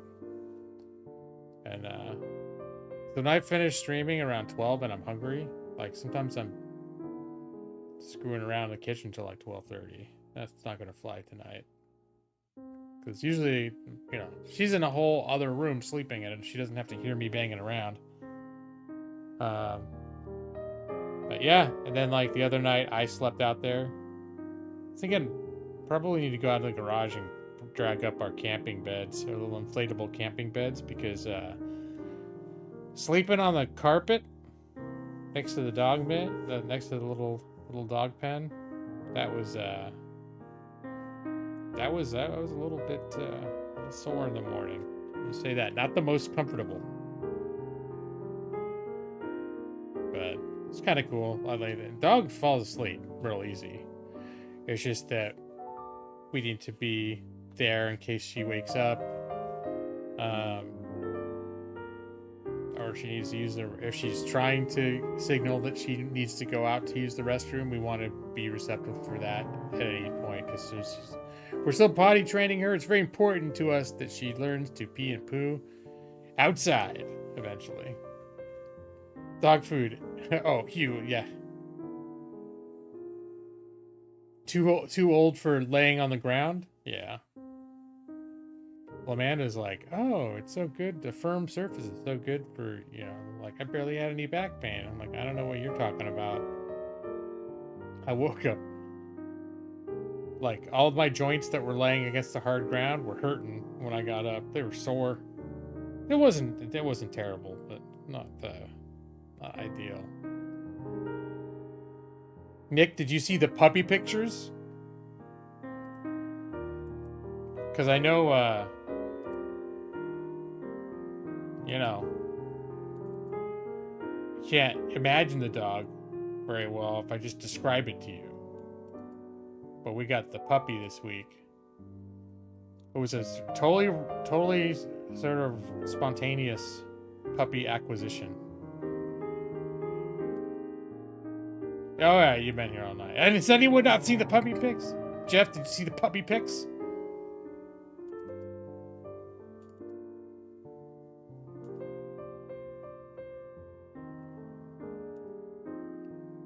Yep, this is our new boss. Yeah, we were just talking about that tonight. I was like, yeah, it's sort of like having a baby, except this thing's at 3 months is a hell of a lot smarter than a human baby would be at 3 months. Yeah, this is Millie. Millie, our new fur baby. She is wise beyond her months. She's 3 months old. She was born at the beginning of December. She's a very noble creature. This her with her crab, her little hermit crab toy. This is the first time she gave me nose lovin's. She gave me nose lovin's. Now it may look like I'm forcing her to give me nose lovin's, but I was rubbing her. I was rubbing like her fur, and when she moved in and did the dart to the face, I was actually doing that to kind of hold her back a little bit. Don't say fur baby. All right, Brad. If it bothers you. And this is doing on the lap. We do tummy rubs, and then they become playful tummy rubs. And then she lunges at my face like this. So that's how this is like a live action. Tummy rubs, lunge at face. Tummy rubs, lunge at face. But nose lovin's? Uh-oh. You would not want to be around when I talk to the dog, Brad. I think you'd be projectile vomiting the entire time.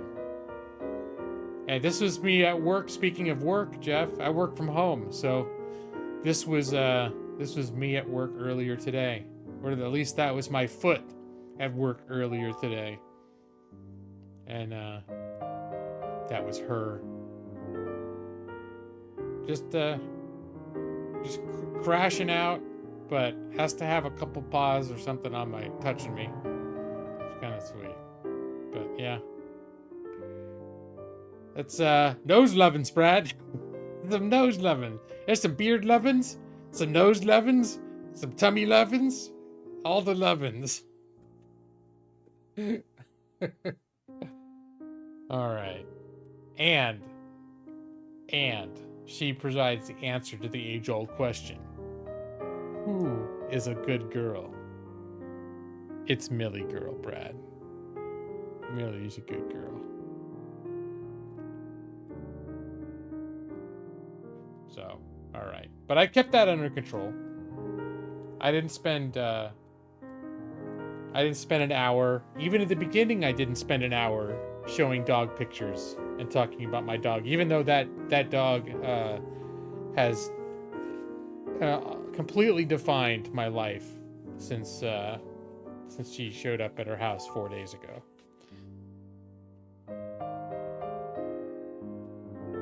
Brad's dog's gonna learn Chinese. Does that mean Brad is gonna have to learn Chinese?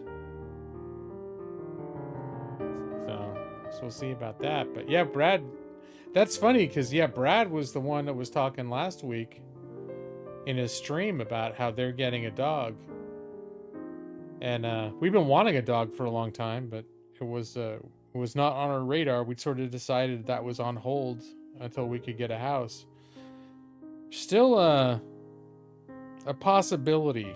We've made a terrible choice, but at least I'm dedicated to taking her out on walks and being active with her. I think it'll be good to have something to keep me moving and active. The dog is tax deductible since I mentioned it on stream. Oh, wow, okay. I didn't realize that based on my income taxation law book that I have here, that I use as a mouse pad. But, you know, it is income tax, not dog tax. Or tax, whatever. Alright, you guys. I'm gonna go read that a bit. Okay. Dog is tax deductible since you mentioned on stream. Alright, oh wait, go back up. Brad said, giving his office chair ass lovin's. Ah! As the chair likes to call it. Yeah. That's not what the book... You want me to read the book a little bit? Oh, that's what you're saying. Please read that a bit. Well, last week you got the introduction to evidence, a structured approach. But you'd prefer the income taxation, Brad? All right. We'll give you a little bit of income taxation. All right. So just the cover, the title of the book is Federal Income Taxation.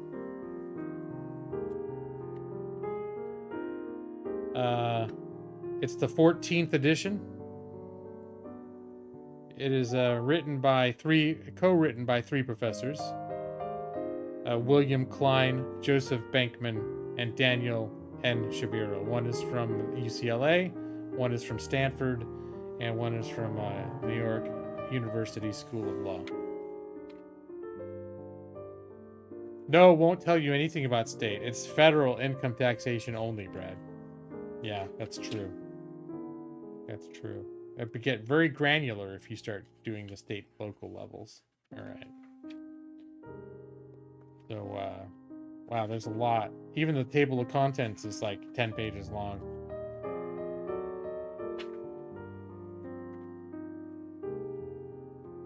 All right. Ready, Brad? Federal income taxation. 1. Introduction. Section A.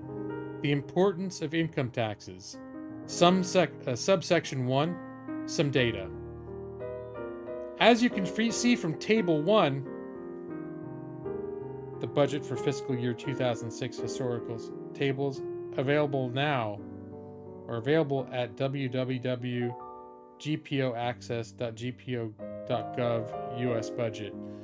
Well, this would be outdated as shit. It's like 20 years old. So forget that. But it's also a little, well, this is just the introduction.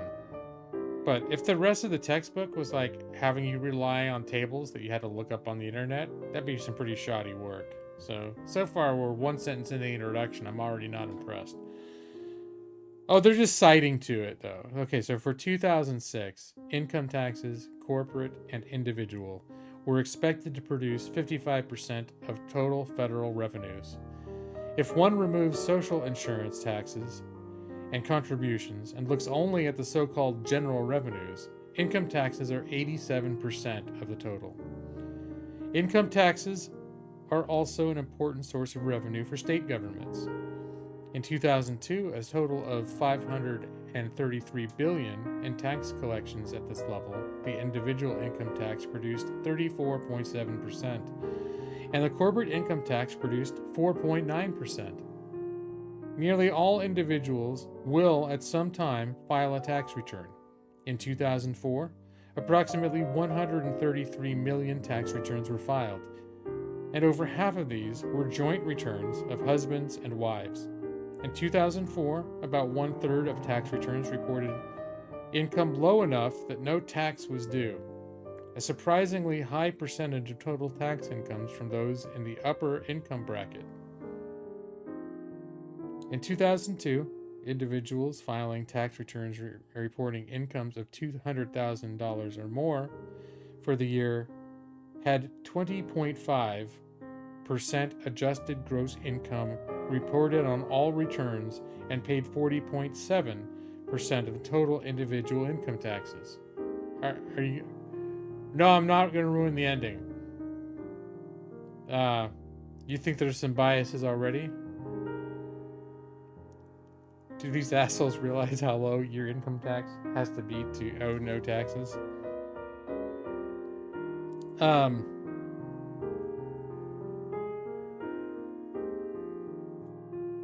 that's what I'm wondering, is if they're talking about they didn't owe taxes because it was covered by their withholdings. Because it's true, a lot of people, when it's during tax time, when they file their tax returns, they don't owe taxes because the taxes were already paid, and that's why they get a refund. They still actually were paid for taxes.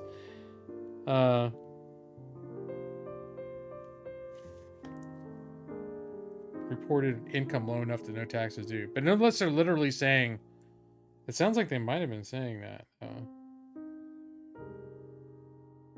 But it seems like a lot of people, their tax returns, people do not owe money. But it's not because they didn't earn enough money to pay taxes. So, literally speaking, yeah, tax returns reported income low enough that no tax was due. Seems like a clumsy way, because you can have a high income and not have any tax due at tax time because they withdrew the fuck out of your paycheck all year long. And that's not necessarily dependent on whether you have a high or a low income, whether you actually owe taxes at the time of your tax return. Just take that to the bank, kids. These are gems I'm throwing your way. Let's see. In fact, the fact that the rich pay a high proportion of total income taxes is in part attributable to the progressive rate structure described below, with rates ranging in 2004 from a low of 10% to a high of 35%. But the high proportion of tax paid by the rich is attributable mainly to the fact that their incomes and wealth are such a large proportion of the total. The tax structure has only a modest effect on that concentration of income and wealth. In 2001, the mean annual income of households in the top quintile? I don't know what that is. Quintile? Was 145,970. Well, it's the top 5%. While that of the, oh no. Alright. Now they do have a table.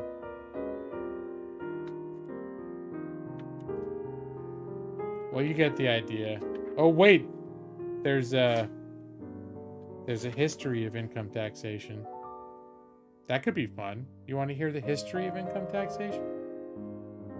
See, this is for all those tax deniers out there that don't understand why we pay taxes. The current federal income tax is a creature of the 20th century. From the time of the Jefferson administration until the Civil War, tariffs, whose burden Jefferson thought was borne by the rich, were the backbone of the federal tax system. The tariffs not only produced revenues, but protected developing industries, mostly in the North. During the Civil War, Congress levied an income tax. The 1864 version imposed a tax of 5% on income from $600 to $5,000, 7.5% on income $5,000 to $10,000, and 10% on income above $10,000. By comparison with the present law, the statute was almost unbelievably short and simple. The Confederacy also employed an income tax.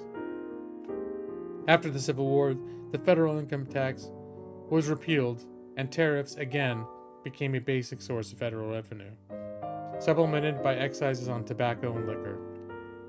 Throughout the 1870s and 1880s, agrarian and labor groups called for a reduction in the tariffs and for a revival of the income tax.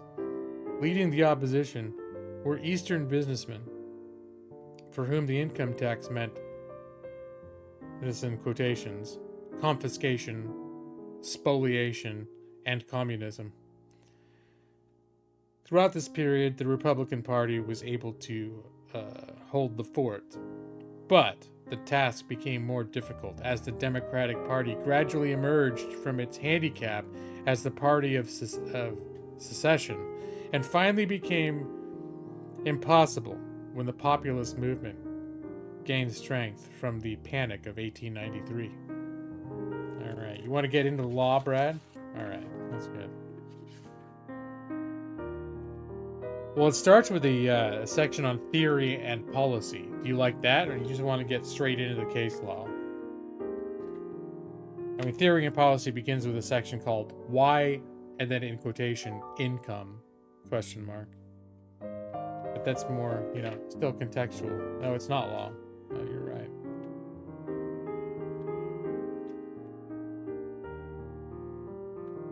Then there's a discussion of terms, the difference between the rate structure, progression, and marginal rates, rate schedules, the taxable unit, and the marriage penalty. This is all part of the introduction. Compliance and administration.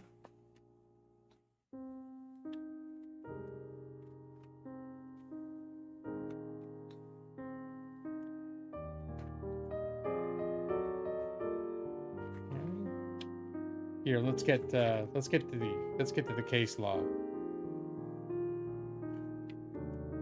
And still more context, I could give you the sources of federal tax law in a nutshell. It's still not the actual law itself. I'm now at page 32. I've flipped through a bunch of pages to get this far. Taxes are imposed only by statute, although the lawyer who fails to look beyond the statute will often err. The statute should almost always be the starting point. At the same time, some parts of federal tax law, especially where statutory pronouncements were absent, vague, or confused, have been influenced by judicial doctrines of a common law character, created by the courts as case after case came before them. In these areas, the lawyer must be attuned to the judiciary's signals, even more than to those of Congress.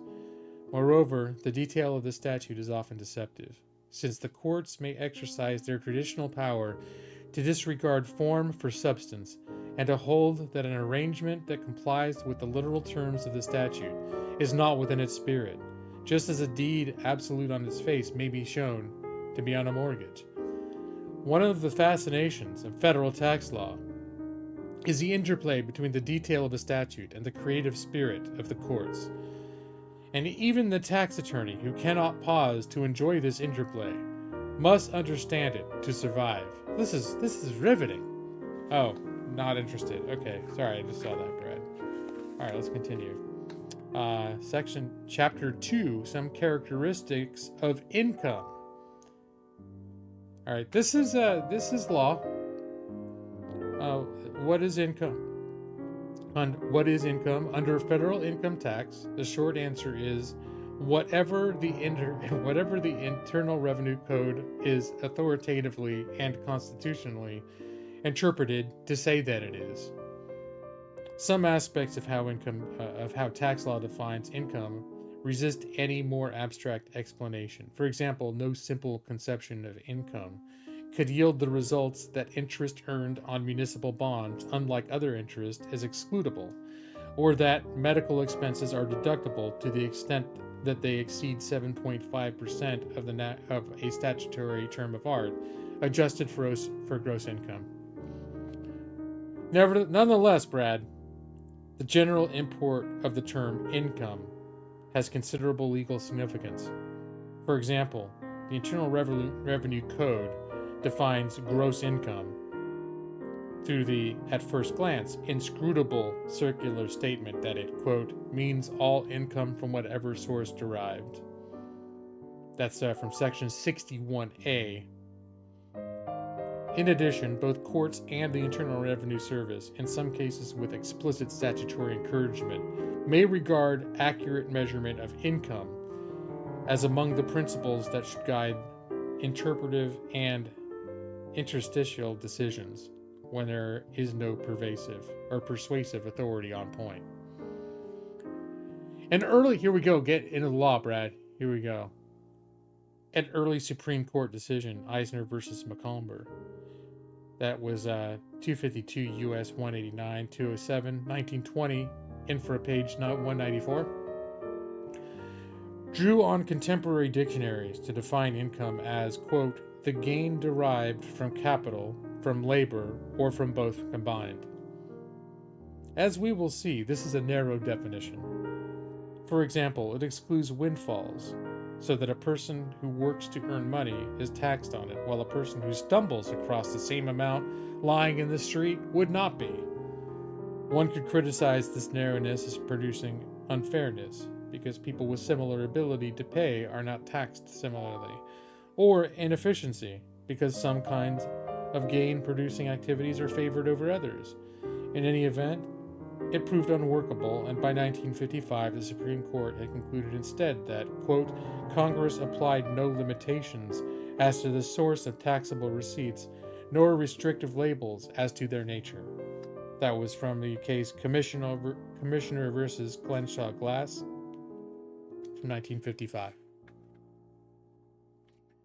Yeah, Brad, are you getting fired up? A broad economic definition of income, often called the Haig-Simons definition in honor of the two early proponents, provides as follows. Personal income may be derived from the algebraic sum of 1, the market value of rights exercised in consumption, and 2, the change in value of the store of property rights between the beginning and the end of the period in question. Yeah. That was from H. Simons' Personal Income Taxation 50, published in 1938. This definition is sufficiently broad that, if fully implemented, it would require taxation of such items as unrealized asset appreciation, imputed income such as from home ownership, and the value of government services such as education at a state-supported low-tuition university. Even the value of leisure might be included, although Simons did not take this view, on the ground that its market value is the wage one could have earned, and it would not countenance use of the tax system to reward or penalize activities by Congress to merit such special treatment. No one thinks that the Haig-Simons definition either could or should be fully implemented by the Internal Revenue Code, although tax reformers have often advocated moving toward it. Administrative considerations, at the least, are thought to require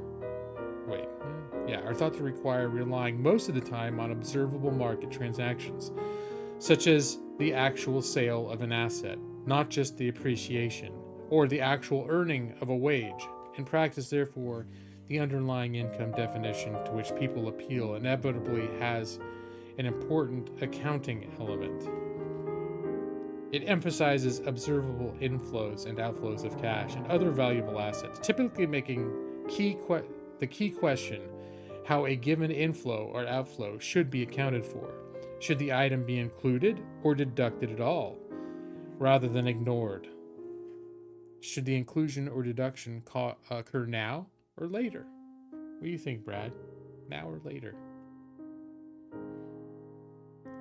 I do not feel that is a useful definition for our purposes. Fuck, Simon. Brad, I'm glad you're so into this, man. Can't believe there's still 5 people watching. Or stone cold unconscious. Alright, we're going to wrap up this section, Brad. One more paragraph. A final introductory point to keep in mind about the definition of income on which the tax system relies, at least for background interpretive purposes, is that it ought to reflect what we actually want to tax, not just a search for internal logical consistency. If, as discussed in Chapter 1, the reason for having an income tax is that income is considered a proxy measure for ability to pay, then the underlying question raised by deciding how to treat a given transaction or event, ignoring any other policy concerns that may arise, is how does it affect the ability to pay? How well off is an individual who did this or to whom this happened, compared to individuals whose circumstances are similar, except that they did not share an experience of this kind? All right. And then it goes on to non-cash benefits. The sections on meals and lodging provided to employees. And and so forth.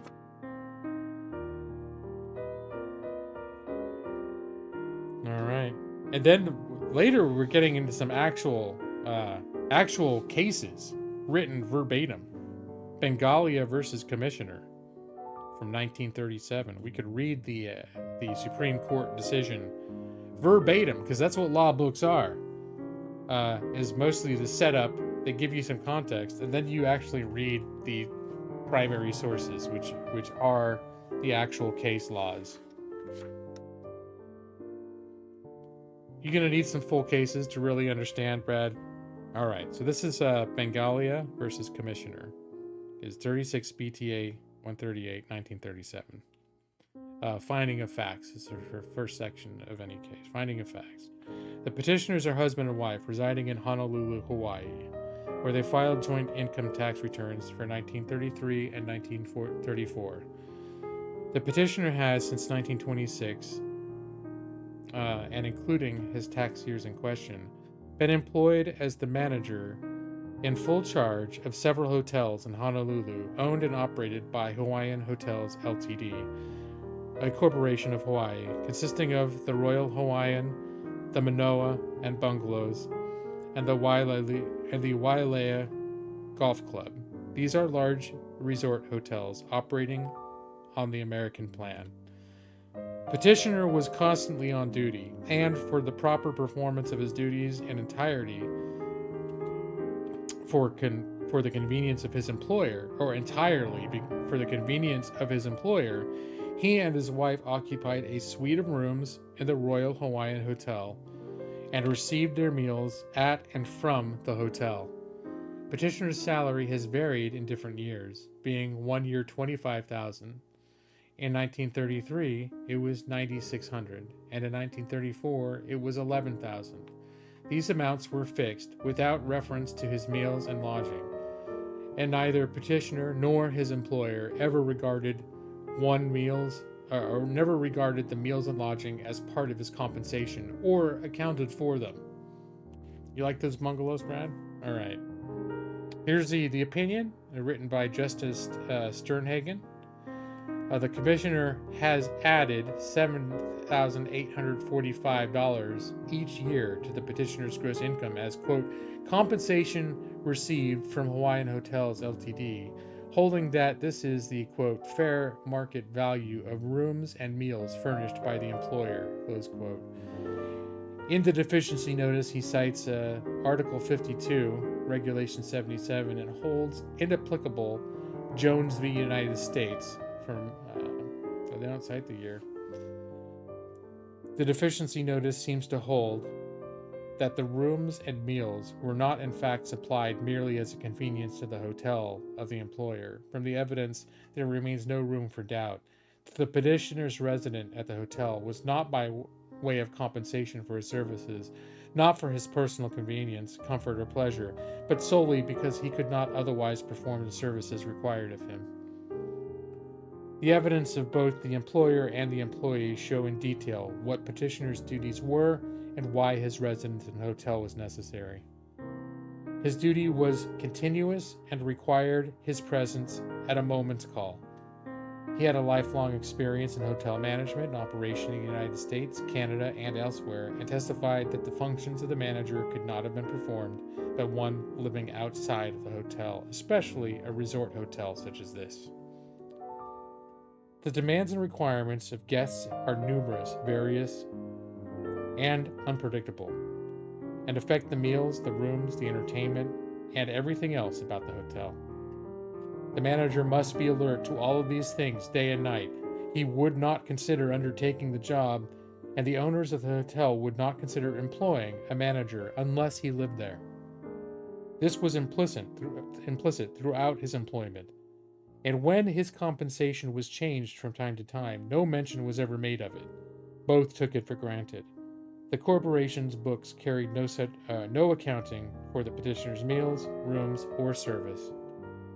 Under such circumstances, the value of meals and lodging is not income to the employee, even though it may relieve him of an expense to which he would otherwise bear. In Jones v. United States, the subject was fully considered in determining that neither the value of the quarters nor the amount received as commutation of quarters by an army officer is included within the taxable income. There's also full discussion in the English case, Tennant versus Smith from 1892. A bank employee was required to live in quarters located in the bank building, and it was held that the value of such lodging was not taxable income. The advantage to him was merely an incident of the performance of his duty, but its character for tax purposes was controlled by the dominant fact that the occupation of the premises was imposed upon him for the convenience of the employer. The Bureau of Internal Revenue has almost consistently applied the same doctrine in its published rulings. The three cases cited by the respondent, Ralph Kitchen, Charles Foufou, and Fontaine Fox,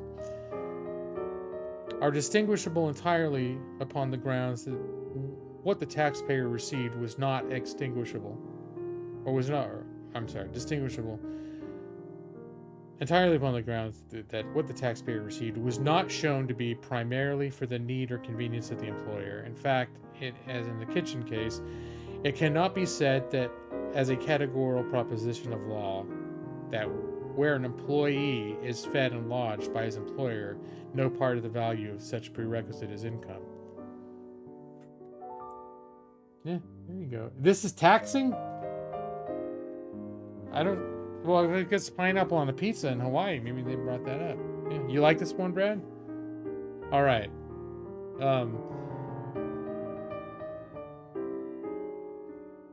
Of course, all right. If the commissioner finds that it was received as compensation and holds it to be taxable income, the taxpayer contesting this before the board must prove by evidence that it is not income. In the Kitchen case, the board held that the evidence did not establish that the food and lodging were given for the convenience of the employer. In the present case, the evidence clearly establishes that fact, and it has been so found. The determination of the commissioner on the point in issue is reversed. Reviewed by the board, judgment will be entered under Rule 50. Judge Murdoch J., that's another justice, concurs only in result. All right, and there is a dissenting opinion, Brad. There's a dissenting opinion from Arnold J., who says, I disagree with the conclusion of fact that the suite of rooms and meals furnished petitioner and his wife at the Royal Hawaiian Hotel were entirely for the convenience of the employer, and that the cash salary was fixed without reference thereto, and it was never regarded as part of his compensation. Petitioner was employed by a hotel corporation operating 2 resort hotels in Honolulu, the Royal Hawaiian, containing 357 guest bedrooms, and the Manoa, or the Mona, whatever, containing, it's like the movie. You see, and Arnold J. is correct? So wait, you think that he should be taxed for the value of the room and board that the employer essentially required of him?